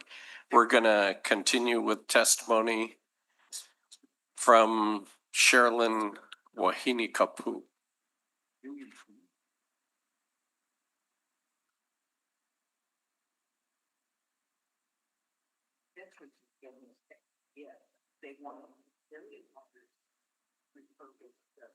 Aloha, Aloha. good morning, mahalo for taking time out for today.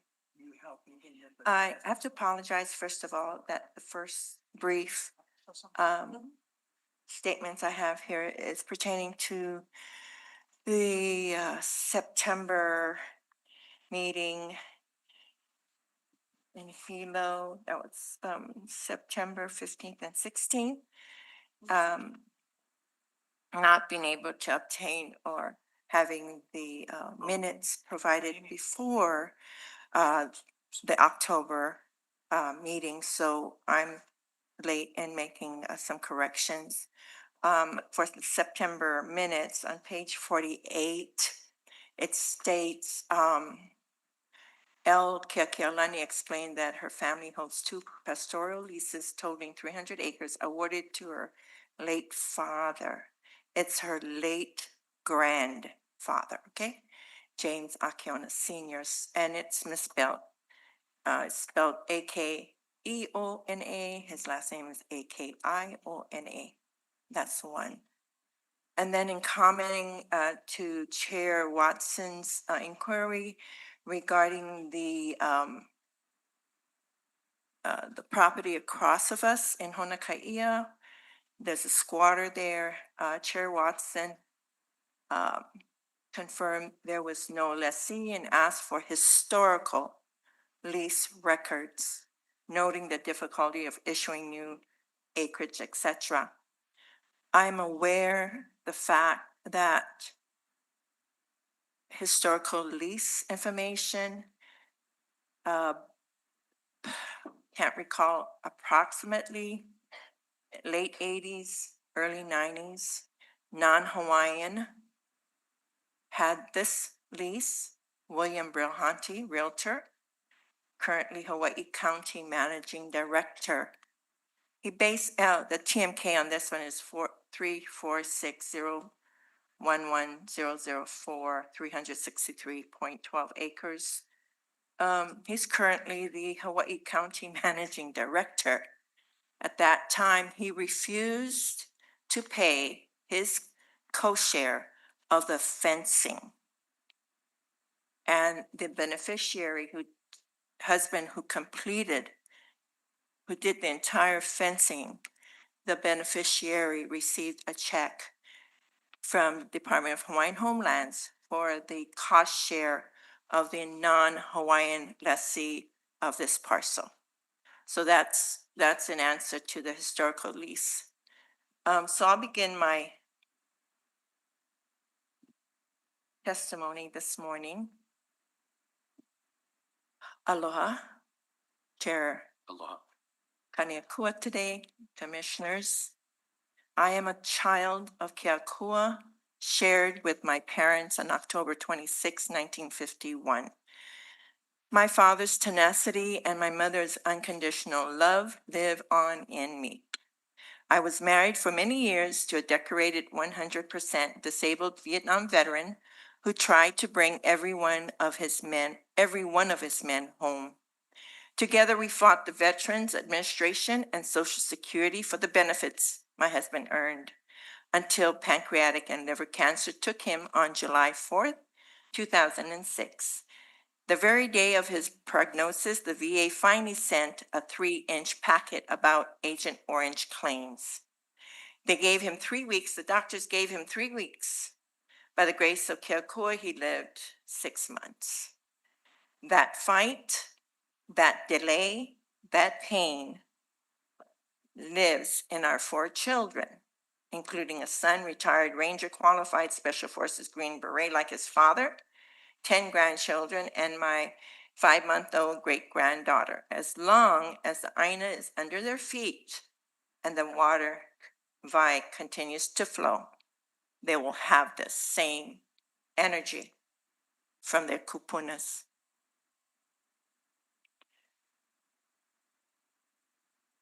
So when I come before you today about my own brother's releases, please understand, I know exactly how it feels to wait and wait while bureaucracy attempts to strangle hope. My name is Sherilyn Wahine Kapu. I was co-lessee with my late brother, James P. Akiona Jr., on the two Honakaia pastoral leases number 9043 and 10155. I've done everything right, I believe. On December 10th, 2025, I timely submitted every successorship document, and it's erroneously date stamped by West Hawaii District Office. You have my prepared packet, and more recently today, my testimony on this. On April 11th, West Hawaii District Office staff told my daughter Luana and I that the decision of the successorship in this case was made, and a letter would be coming in the mail within 2 weeks. It's been 7 months later. I'm still waiting for that letter.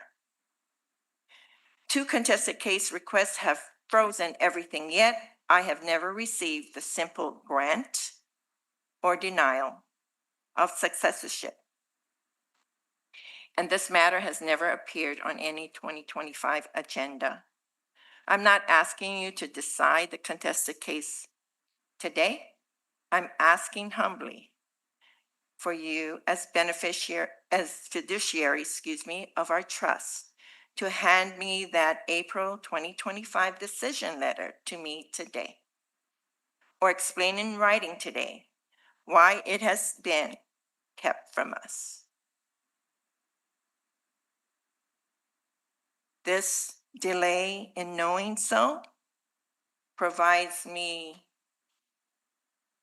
a lease that I cannot use legally for any project or plans we have to move forward and to try and comply with our lease.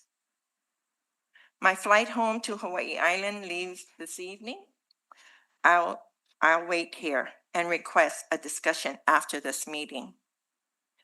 Complete the contested case investigation and bring it to the December or January agenda so I can holomua to better Kuleana. It's been a long haul. My dad was longer, but it seems like it's long for me too. West Hawaii District Office, Jim DuPont told us, my brother's granddaughter also told us, my brother's granddaughter, Erica Costellas, is also filing a contested case hearing. Is it fact or fiction? We don't know. We haven't received anything from the department, whether to prepare for this or to continue being a lessee. My kupuna deserves to rest in peace. Mahalo Keakua for your time. Mahalo nui to each of you. Chair. Yeah, Nancy, thank you for coming today and coming all the way over here to give your mana'o. I've spoken to Luana a few times on the phone. I understand what you guys are going through. Juan is here. I know there's an email chain with all of us. I want to say you folks are on it too. I have it here, all here. Okay, perfect. Did you folks get the last email from Jim DuPont? Regarding? Just the last one he sent. When? It was sent last week, I would like to say. Wait. Stating, yeah, I believe so. I didn't add it to my Okay, so collection here. we were advised from staff that Jim is in charge of all the questions that you're asking here. To answer your last question, I might get in a little bit of hot water for answering it, but I'm going to answer it because you asked. Yes, there is a contested case hearing fired by Erica Costellas. All the rest of the things that you're asking, we were directed by staff to talk to let Jim kind of handle it with you folks. Let me for the record, he is not capable And I of understand. managing, organizing, and producing. I have many years experience with him, longer than Any of us. most of you have been sitting here. Yeah. He's been there for 30. I will not get anything from him. Hey. I will not. That's my experience. I'm sorry. I'm telling you the truth. No, don't. I'm not gonna go back on the coconut tree and wait for damn coconut to fall. Juan, how would you like to handle this, brother? I'm just following. I understand. I understand. So- I understand. I'm just following also, and I have to Yes. respond. And one of the things that you're asking for, Sherilyn, is a discussion. Yeah. And Afterward so is fine. afterwards is fine, if that's all right. Okay, we can go right now. Just Yes, Okay. if that's all right with you. Juan Garcia's here specifically to talk to you. And we can have that conversation now. Let us finish up our the rest of the testimony like- for today. Kind to be present. And then Makai Okay. has available. No. Okay, Okay. okay, that's fine. Thank you very much. Thanks for coming. Thank you for making the trip. The next person to testify is Jojo Tanimoto.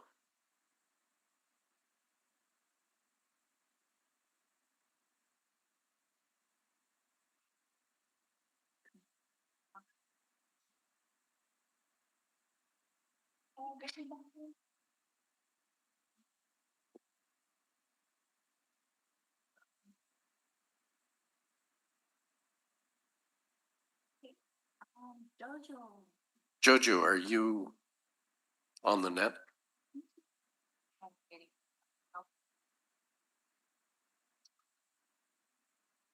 Okay, while we're trying to get you up and operating, Jojo, we're gonna go to Alohalani Smith. Alohalani, if you are, Yes, I'm here. Thank you. Okay, so, very good. We can hear you and okay, we let can me, see you. Thank you. and then, Leah, can I share screen too? Thank you. All right. Okay. And let me go. Oh. Okay, so aloha. My name is Jade Alohalani Smith, and I thank you for the opportunity, aloha, to chair Kaniakua and the commissioners. My J agenda is on the Pilina-based priority wait list and the Kamalani project. So it was established, this Pilina-based priority wait list, from 2020 to 2024. DHHL has engaged in planning a process to develop new homestead communities in rural areas across the state on several islands in which there are existing Hawaiian homelands. DHHL heard a consistent and strong call to develop a Pilina-based policy of awarding homestead leases to Native Hawaiian beneficiaries who have a connection, a pilina, to that wahi or a place. These rural communities express the need for this policy because maintaining a continuity of settlement by beneficiaries who have a relationship to the area creates a solid foundation for individual success of the future homestead leasees for several common reasons. Number one is having familial connections and a strong network of family members and or close neighbors is critical to the success of future homestead leasees and his or her family during times of need. Future homestead leasees that have collected knowledge of the place either through their own keen observation of the wahi and or by knowledge passed down by their kupuna better understand how to sustainably manage resource and successfully live in these areas. So I share that because, we are so appreciative of that. And let's see, I'm trying to move okay. So I wanted to take the time to thank the HHL for assisting us with this strong pilina within our mokus, our root structures that are unique in history, our fauna, our resources, and community. So there was an article on the website, the Department of Hawaiian Homelands, for awards of 100+ agricultural project leases on Maui, while one came out as HANA project leases for 96 to be awarded, and get this, next year, fall of 2026. So this caused a concern for our East Maui beneficiary base and community. After hearing that the Pilina-based priority wait list for administrative rules completed will actually, it's not completed, but it'll actually take 2 years of time to establish it. So from now to 2026, that's less than a year. So our community is really concerned for the 96 leases to be awarded. And we kind of want to know how this is going to work. And if you guys can kind of let us know, because we're on edge right now. But I would like to urgently push for the administrative rules of the Pilina base priority waitlist to be completed before the lease awards are done for WAQ's 96 ag lots. Okay, so now I want to go into the Kamalani project. So I also want to make this my final statement on behalf of Kamalani project. This is an ongoing pattern in violation to me and the beneficiaries because there was no consultation to go over this project for its dangerous consequences for the future. The toxins in this soil will never be or never recover, and it is airborne. So you can't avoid air conditioners to, blow it all into the homes for our lahui. So this has been addressed in the past and present commission meetings and the commissioners. So February 20th, that was one of the meetings. You fast forward 6 hours and 18 minutes, you'll find the testimony there. November 18th, 2024, fast forward 31 minutes, you'll find it there. And just recently, October 21st, 2025, 2 hours and 20 minutes, you fast forward, and Carol Lee Kamikona is sharing the details. So that tells us there's so much facts out there, and it's overwhelmingly at our fingertips on the internet and in the newspapers. So this is not to avoid any lawsuits, that these lawyers that fought the fine fight in court would want to have another reason to take on another fight with their findings that they found. So I have Ohana, and when I heard that they were awarded the Kamalani paper leases, I didn't say anything. I just was upset. That really made me feel that, oh my, they don't even know the grounds they're going to be on. And if this commission are confident in your resolve to award the lahui of our beneficiaries a home in Kamalani, the lahui and their households should have the right to have a DNA hair sample as a health marker or even a blood test. Also, they shouldn't have any disclosures or disclaimers for the development, because that'll bring them terminally illnesses that we have seen already. But that would help to avoid it, because it's caused by the land and the land surrounding them. We are also talking about A and B, Alexander and Baldwin, 100+ years of contamination in the soil. But this is going to affect their homes, and this will help them to start their dialogue. Yeah. And this, I got to say, is serious and should be measured for human safety. We're talking human safety. So I, Jada Lohalani, plead for the safety of my lahui and will not be responsible for neglecting my love upon all, and in peace, having my peace that I'm sharing this, because God, Jehovah's, gave us this precious creation, humans.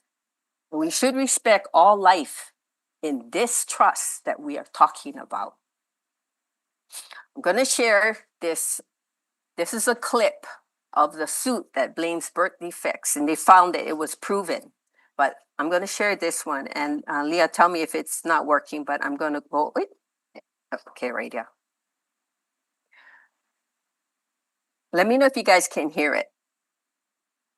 Can you hear it? No. Oh no, okay. Okay, if you guys cannot hear it, please go watch it. I would say, Let me get back on my presentation, sorry. So anyway, this lawsuit is very, very touching. So you guys gotta watch it. It is about how the birth defects came out on the people that did not know about the area. But here's the two maps that they show. This is the before in the article and the video of 2019. So right where you see the arrow is exactly where you see the arrow on the new development of Kamalani. And the street, I have it shown there in circle. And that is the area that these people are living and had birth defects. And their children had birth defects because of Monsanto, which is, you can see it right above there. So I just want to bring this for awareness that we are in the same area. There's nothing wrong with the project. It's just the area it's in, okay? So the project is great, like I just said, but not in the contaminated environment that it exists in. And the other awardees were not consulted. And all those on the wait list, they can't prevent their unsafe future. So how are we going to do this? We're going to do it together. And I think that would be with the consultation. So solution is to consult with the Maui beneficiary and have dialogue on what is best for the Kamalani project before the homes are installed. Get a study on the level of the toxins or in the specific grounds and provide us the readings. It's the lives that will be affected. So to me, this is the fourth time I'm bringing it up. Now, we still didn't get consultation on this, but it's falling on deaf ears. And I am getting sick and tired that all our lahui today, beautiful, beautiful presentations. I mean, to the core. We are talking, we are sharing, we're getting aggressive. I can see we're getting aggressive because it comes to the point that take us serious. This is us. We're the ones going to live, and some of you commissioners will live on these areas. So we are just doing it for the safety of our people. So this concludes it, and I just want to mahalo for you guys' attention and action that will take place from this time forward, because it is that critical. So mahalo, mahalo for letting me share. Mahalo nui, aloha lani. Thank you for your time today. Next person to testify, Demont Manhole.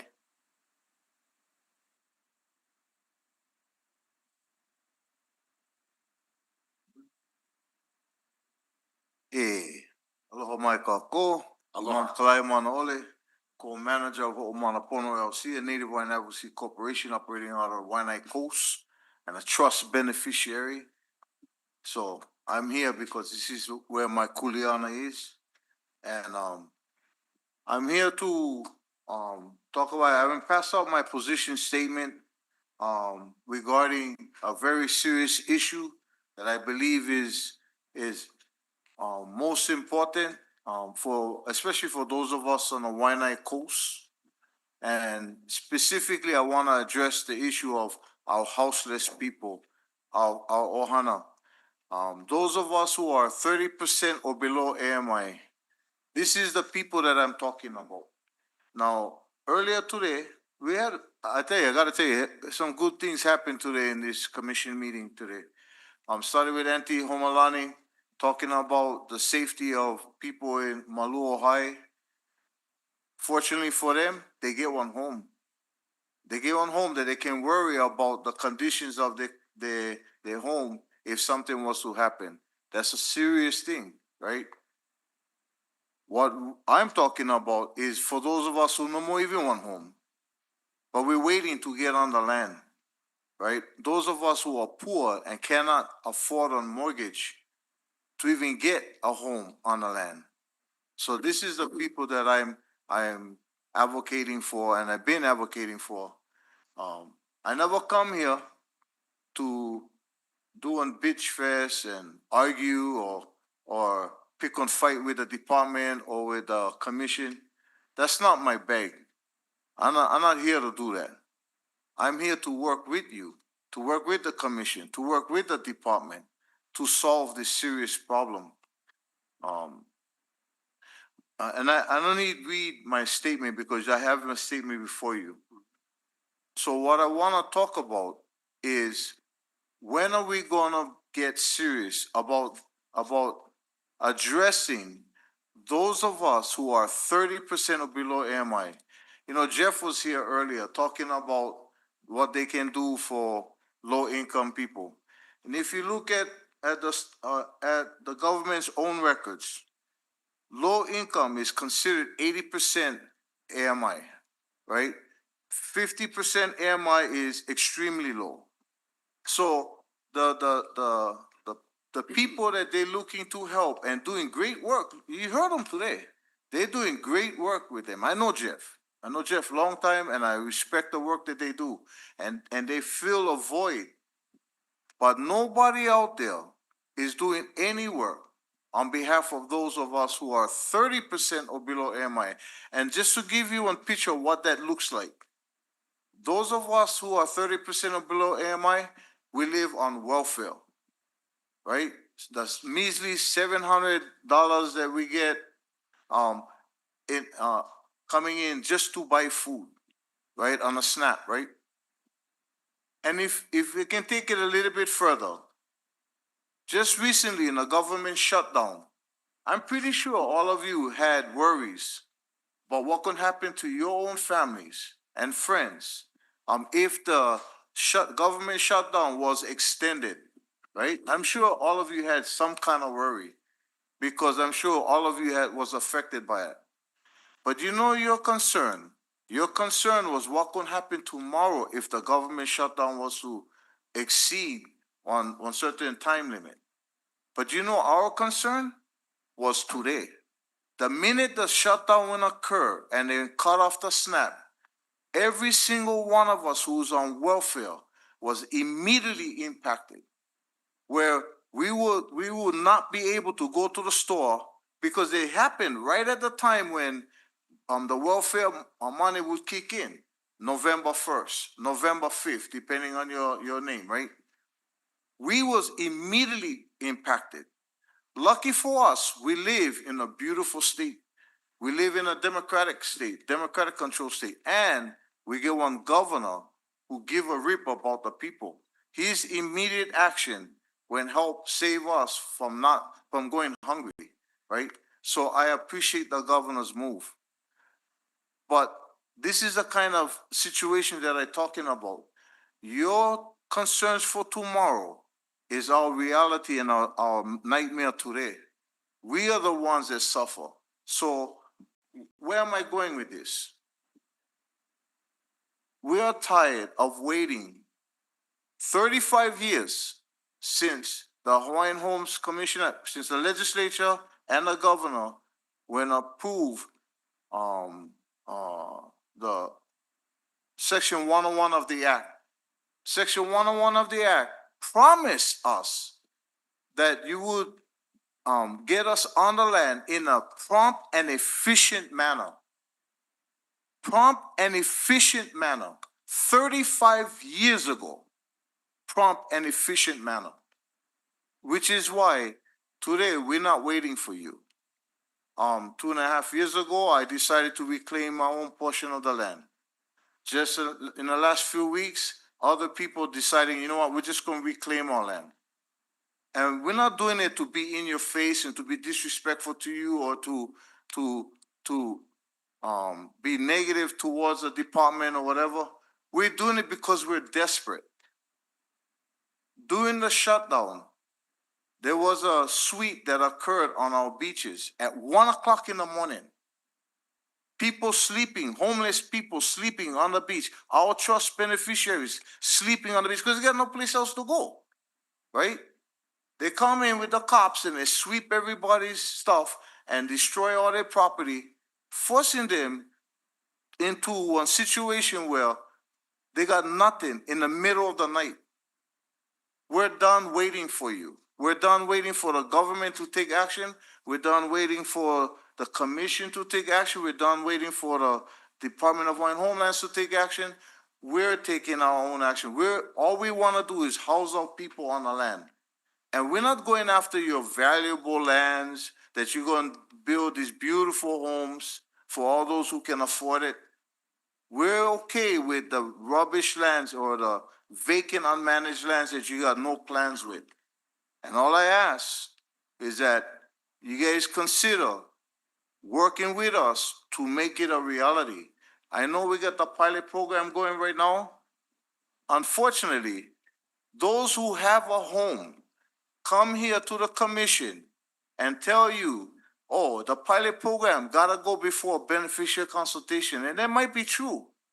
But you know how long it takes to do beneficiary consultation? Just the pilot program alone takes 1 year. Beneficiary consultation is gonna take several years after that. And then you're gonna have to develop rules after that. So it'll be another 5 to 10 years before we can actually address those of us who are in most need right now. All we want is our spot on the Aina. And we have every right to be on the Aina. And why is that? Because the Hawaiian Homes Commission Act, when it was approved, there's only 2 qualifications to be there. 50% or more blood quantum and 18 years of age of voter. All these rules about you gotta qualify for a mortgage and all that, that's your guys' rules. And that rule changed the entire flavor of the act. I believe that rule is unconstitutional. I believe that rule violates the act itself and may be the biggest breach of trust that has ever occurred in Hawaiian homelands, because you redlined all of us who are 30% or below AMI out of the entire process. We cannot even think or dream about getting one mortgage because we can't even afford it. How are you going to afford a mortgage on $700 SNAP? How are you going to do that? Where are you going to get the money from? Right? And it's not your fault that we're poor. A lot of us, that's not our fault we're poor. Right? My mom was on welfare. I'm on welfare. Right? And I barely making it when my wife make $10 plate lunches. You know what I mean? So we are hurting. And I'm asking you, rather than to take a negative approach to getting our people on the land or dragging the process out forever, that you think about reaching out to us and seeing how you can help us succeed in getting on the land, being safe on the land, right? And we're not talking about everybody else. We're talking about trust beneficiaries on the Aina. Being able to be on the Aina, the thing crappy, no more good homes and all that, but they're living in one safe environment where they're safe away from people who are gonna do bad things to them, and they're kupuna right now. So next month, there's gonna be a presentation come before you guys. I'm preparing you for that now, that the people who will make the move recently on our own homelands or vacant unmanaged lands will come before you and asking for your help. I'm here to make the way open for them, to make it safe for them to be able to provide that information to you.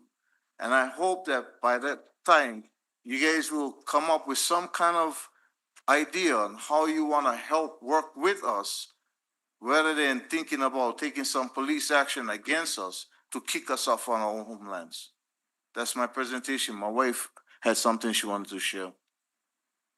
Sorry, I realized that time is up, but I just wanted to say one thing. Yeah, I think we need to change the stigma about homeless, because everybody, when the word homeless comes up, they think automatically chronic drug users, abusers, criminals, lazy people that just don't want to work.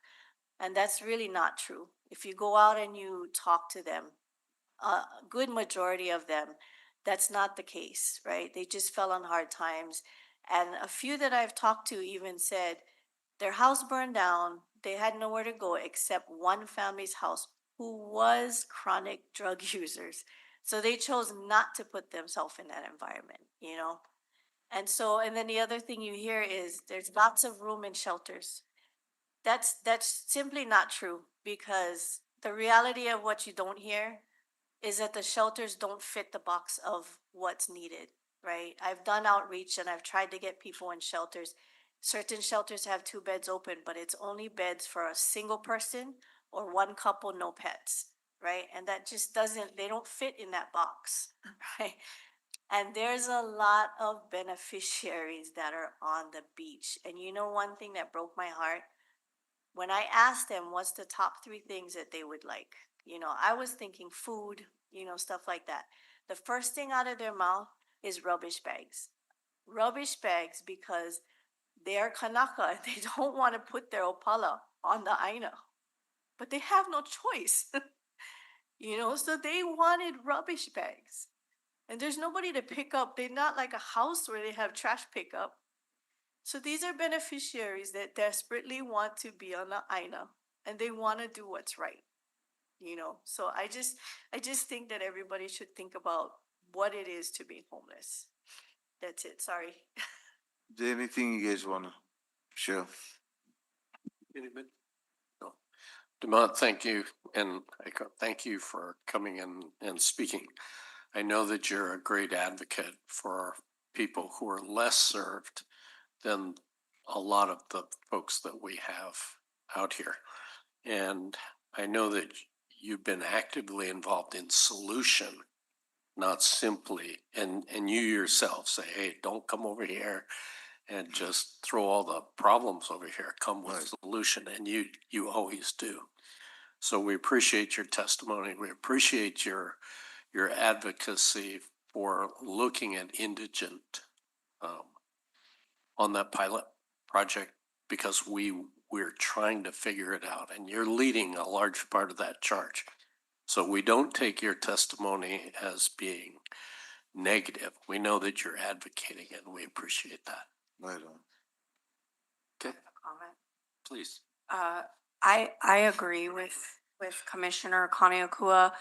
It's funny because since the day that I met you, that was one of the, and I appreciate you, but that was one of the things that you shared with me. And since that day, I've been thinking about that a lot as I study the act. And you're right. Those are the qualifiers per the act. And I've been thinking about ways like how that would all work. I've kind of just been doing it, you know,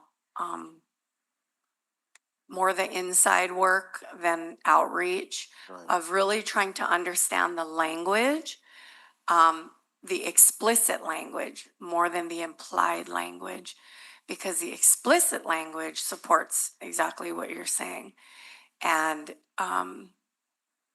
you know, I too have family members that were homeless, no longer.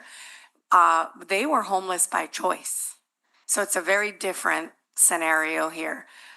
College educated, fell on hard times, and literally chose the Alawai over a home. And so I feel like I have some really intimate knowledge on those types of ohana. But I think it deserves a deeper dive. I think there's a lot of resources being thrown at development, which I have no problem with. Me neither. But I think that, as you shared it with me, is this idea that automatically we redline a group of people who technically meet the requirements. And so I just want to publicly share with you that I have been looking at that. There has to be a way. And I appreciate your solution-oriented mindset instead of just, you know, throwing out the complaint. Because I think as you guys are entrenched in that community, that you probably have a lot of good ideas. And I really look forward to the opportunity where we can sit down and really look at this critically. So mahalo. I appreciate it. And just to cap what you're saying, I'm not the only one. There's a lot of powerful people in Waianae. Waianae is a beautiful place to be. I can't imagine living any place. I mean, I like to live on the North Shore side because it's green. But Waianae has a lot of strong leadership there, and people that really care for those of us who are less fortunate. And they have ideas too. Nani Peterson, she's leading that charge, right? Dana Newman, he's leading that charge, right? So we have people on the ground that's willing to work with the department and the commission to solve this problem. But I gotta tell you, bureaucracy, Hawaiians never had bureaucracy. That is not our thing. That is a Western concept, right?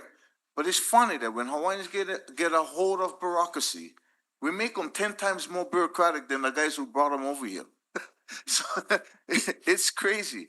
So I'm really looking for the department and the commission to address this issue.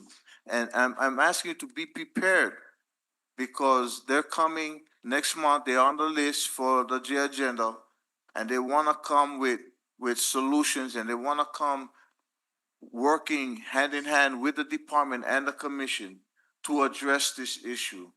And unfortunately, the J agenda is a non-decision making agenda. I would hope that this could become on a decision making agenda sometime soon. And you guys as commissioners, you have the authority to tell the department, you know what? Let's go talk about this issue next month. Let's start the conversation. Let our people know that we hear you, we see you, we see you, we see you. We see you on the beach. We see you getting swept every 6 months. And we're here to answer that question for the trust beneficiaries. I'm not talking about everybody on the beach. I'm talking about trust beneficiaries. There should never be a Native Hawaiian trust beneficiary sleeping homeless on the beach. So I appreciate your comments, and I appreciate the opportunity to be able to fix this problem. But this problem is bigger than everything else you got going. Because everybody else give a house, bro. Everybody else good, bro. You guys, when the shutdown happened, you guys worried about tomorrow. When the shutdown happened, we was affected today. And that's what I asked you guys to take with us. Thank you. I appreciate you guys' time. Aloha. Thank you. Next person to testify, Jojo Tanimoto.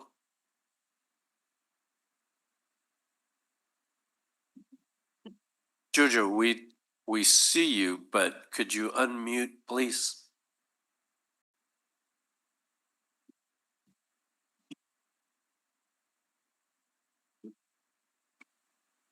Hi, Chair. This is Jojo in Kauai High. I'm on finally. Can you hear me? Yes. Thanks. I don't know where we are in the agenda or anything. Should I wait? I think I passed my turn already because I couldn't get into the testimony. So Yes, it's your turn. Go ahead. thank you. Thank you very much. I don't know what happened to the computer again today, but just wouldn't let us in. So I went to the office here in Waimea and I asked them to help too. So I just found out I'm on. So I really quickly I will go through number one is the question of the Firewise problem in Kauai, in Kailapa especially. And we were told that the Firewise people are going to expand the alignment of the roads that they already have. I don't have a problem with that. The problem is, why does the commission approve any bulldozing without a Chapter 343 environmental assessment or environmental impact? And that's what happened to the Firewise because they're supposed to do an archaeological study. And it's a hardship on the community because we have to make, every time we have a project, we have to make an archaeological survey. So we would like to know how did these guys get an okay to bypass that?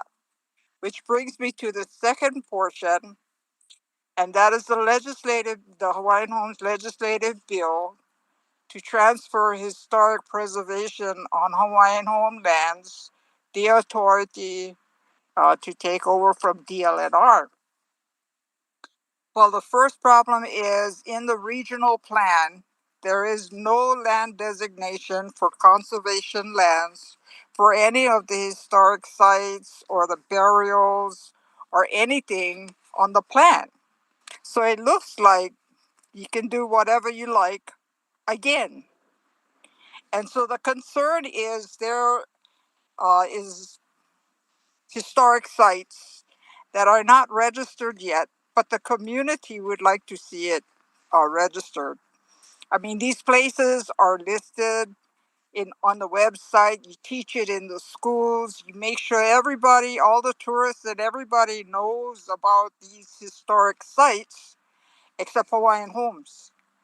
And the people here think it's wrong. So, stuff like the the church sites. There's three of them there. You got burial sites all over the place. You got the Isaac Davis. He came with John Young, and that is taught in the history books. And that is like you have to learn when you go to school.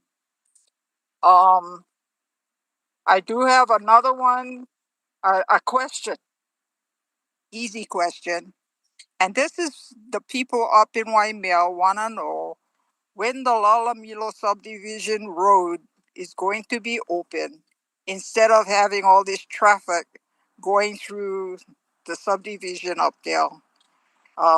Even the Hawaiian homes have to go through their public side of the road. When Lalamilo has a road, it's just not connected to Kauai High Road. And so that's the question I have. The other one is I do want to make note again about the unexploded ordinances in Kauai High. And that's because I guess it was about 6 or 7 years ago, we had the FUDS people, like yesterday's testimony I made, and they surveyed the harbor and the small boat harbor. Things have changed since then. We now have two small boat harbors, and the harbor is getting filled up with erosion and sediment from the Makahuna Gulch. The Makahuna Gulch is in the right of entry permit for Palikoki Ranch. It's 7,600 acres, which includes almost all of the Hawaiian homes out there. 7,000. So this gulch is in their permit area. And since then, we have lost the watershed canopy up there. We've lost the water resources that used to come through there. And now it's open to fire. And they had the fire go all the way down to the harbor.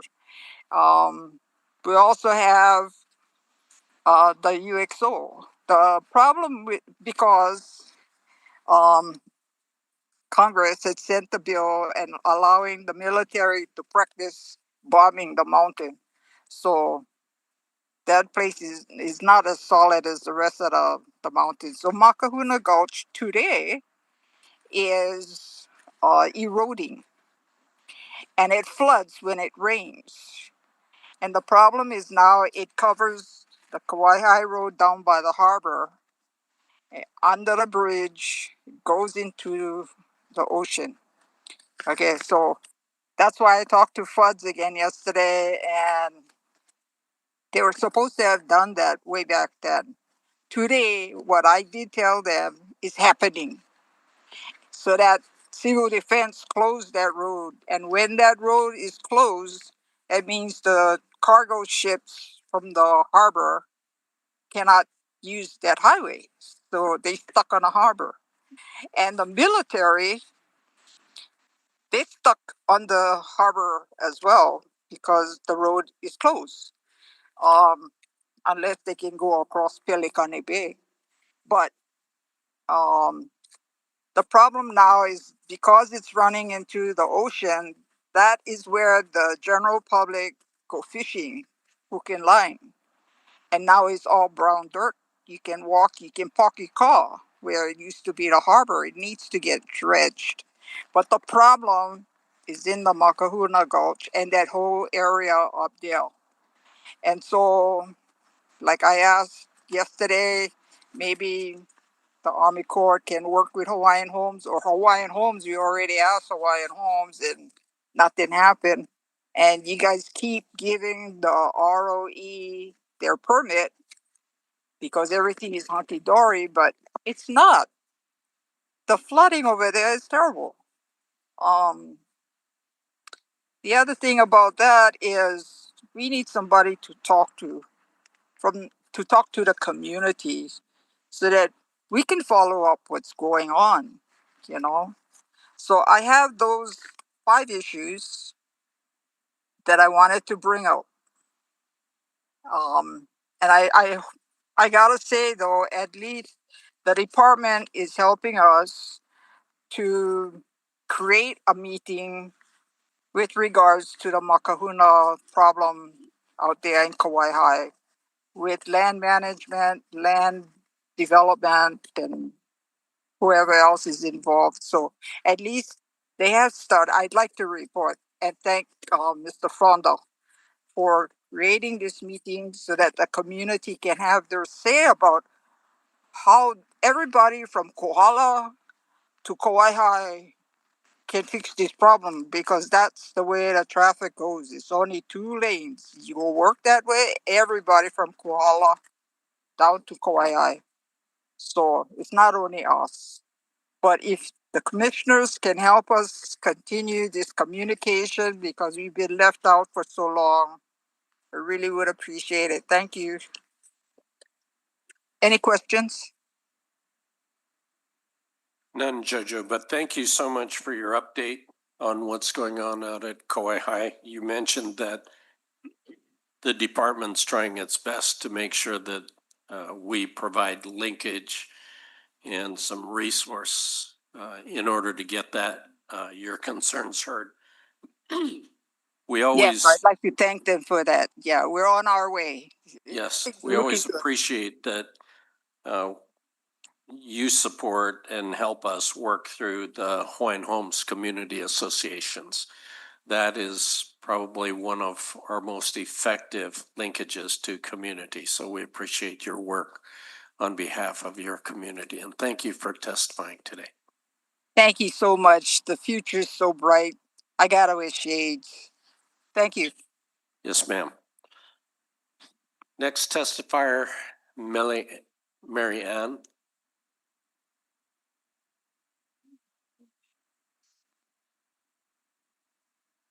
Millie, if you can unmute.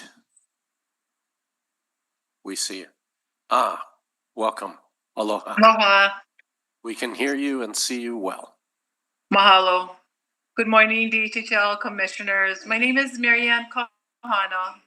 I am a beneficiary, an advocate for HANA beneficiaries, legal descendant of HANA, and I serve on the board of directors for WAKU CDC. I'm here today to share our concerns regarding the Pilina-based program in Hana Maui. It was recently brought to my attention that this program has not been officially approved by DHHL and that there may be delays, especially hearing that DHHL staff are now implementing a statewide program modeled after HANA. To me, this demonstrates that the Pilina-based program has made such a meaningful impact that it helped inspire a broader statewide initiative. However, because of this, I strongly request that the upcoming WAKU Awards be paused until the Pilina-based program is formally in place. WAKU CDC, G70, and the HANA beneficiaries have participated in multiple meetings with G70 to launch this program and to develop the WAKU community plan. Since we were told that the Pilina-based program would be implemented, HANA beneficiaries have already submitted their requests and project plans based on that promise. In summary, I respectfully ask the Commission to expedite the approval of the Pilina-based program and/or pause the WAKU Awards until the program is officially approved. This is essential to ensure that the HANA beneficiaries' planning expectations and trusts are honored. Mahalo. Thank you very much for your support of the Polina program. As you pointed out, it might have started in Hana most recently. It has picked up momentum throughout our islands. And prior to this, this season, that was not something that was taken into account as orderly as we're trying to move towards. So thank you for your manao. We appreciate that, and thank you for your support. Mahalo. The next testifier, Keikoa Inamoto.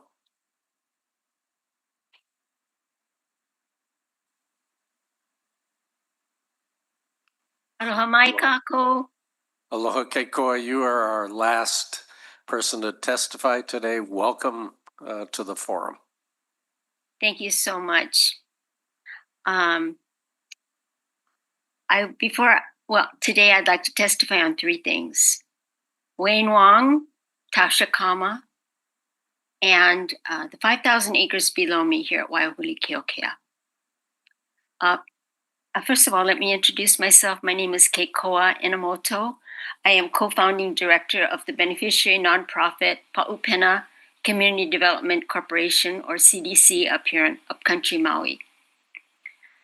First of all, I'd like to acknowledge Wayne Wong, a Kamehameha Kapalama 1969 classmate of two commissioners, Chairman Kali Watson and you, Oahu Representative Walter Kaneakua.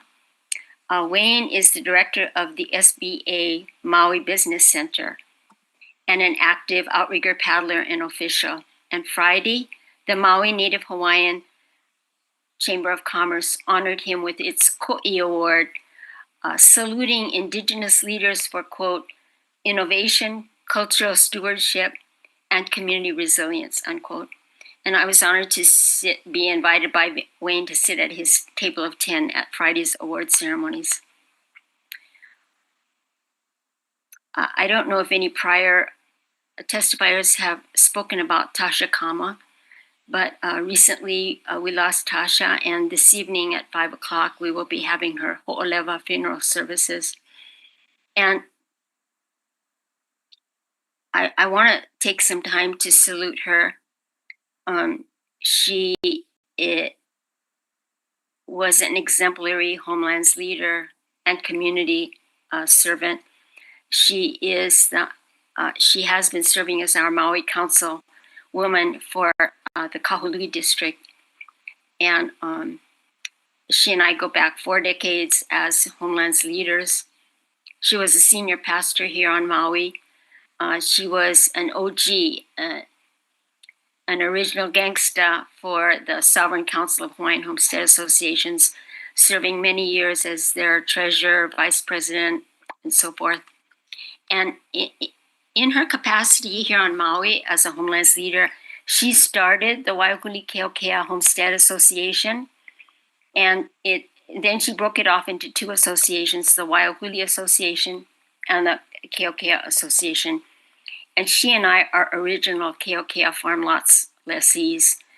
And she asked me to serve as secretary of that initial association. And I was on Oahu at the time, and she was on Maui, and we would get together on the telephone. And one of the things that we did was apply for one of the first DHHL community capacity grants in the early 90s. And with this funding, we were able to bring our Oahu lessees over to Keokea. And this is before they had even told us where the pins are for our lots. So we all got together on the homelands. There were no roads even. And we camped out. We sat around a campfire with a big pot of stew and our ukulele. And Tasha brought all of her children. She has 11 children.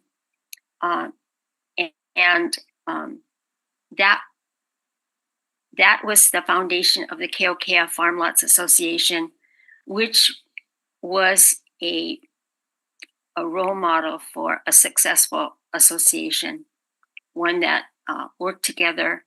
And I think it's because we formed the association before we even got on the land, and we advocated.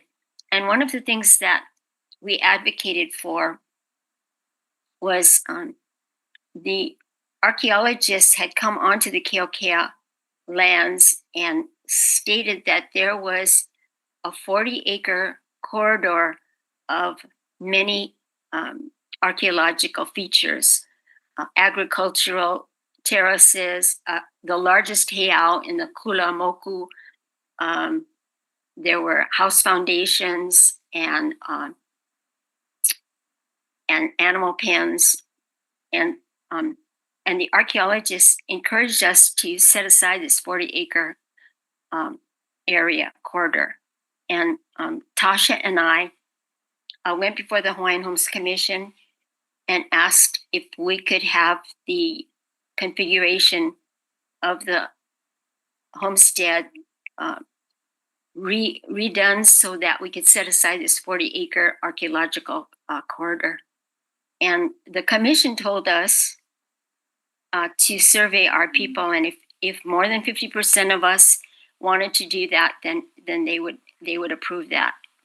So Tasha and I surveyed our lessees on Oahu and Maui, and they agree. We all agree. We came to a consensus. Yes, we want to set this aside, and so the commission approved it and had to reconfigure the whole homestead. And because of that, Micah Kane, who was the director of the department at the time, stated that the department would have a new policy where they would do the archaeological survey before they plotted the homestead. And so that was something that Tasha and I collaborated on.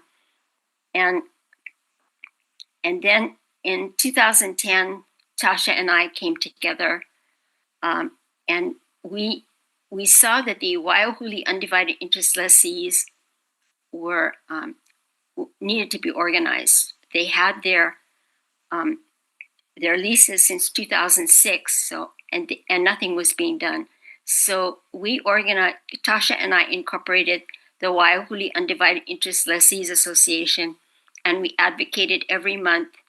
And the upshot of that was, and in 2017, the first 45 lots were awarded, and now another 144 lots will receive their infrastructure. But this is the foundational work that Tasha Kama did.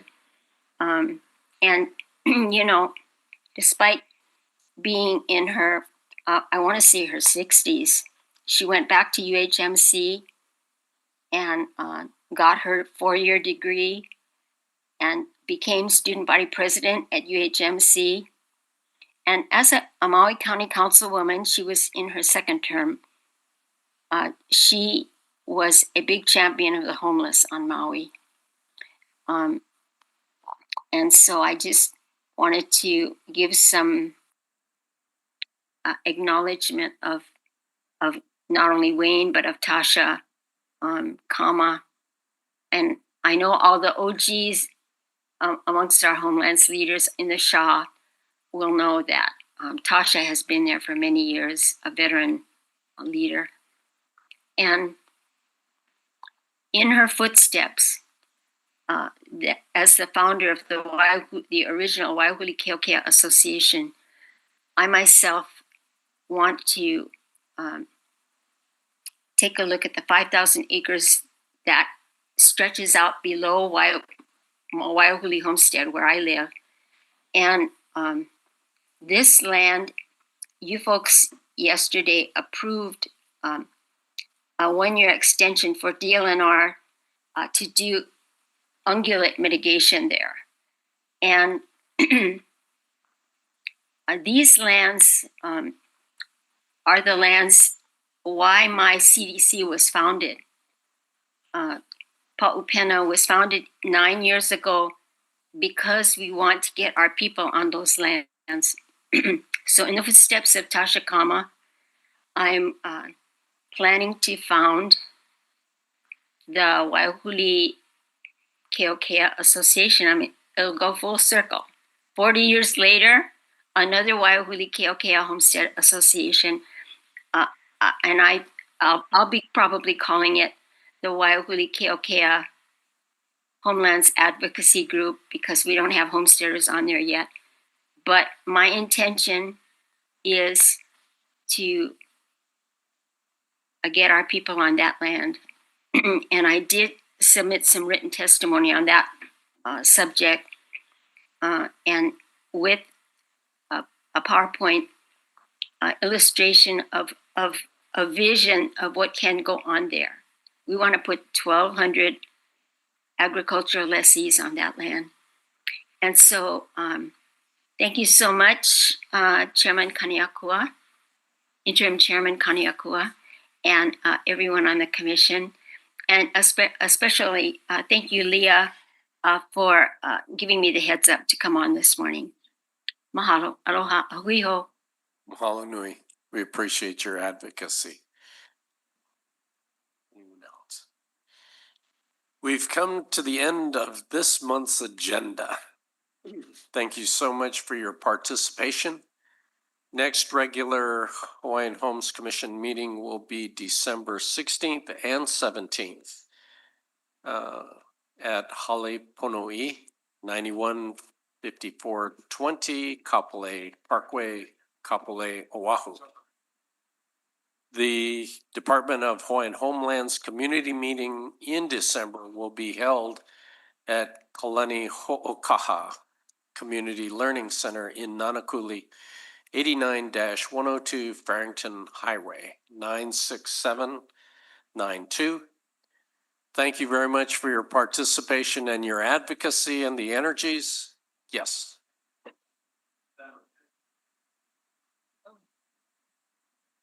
Okay.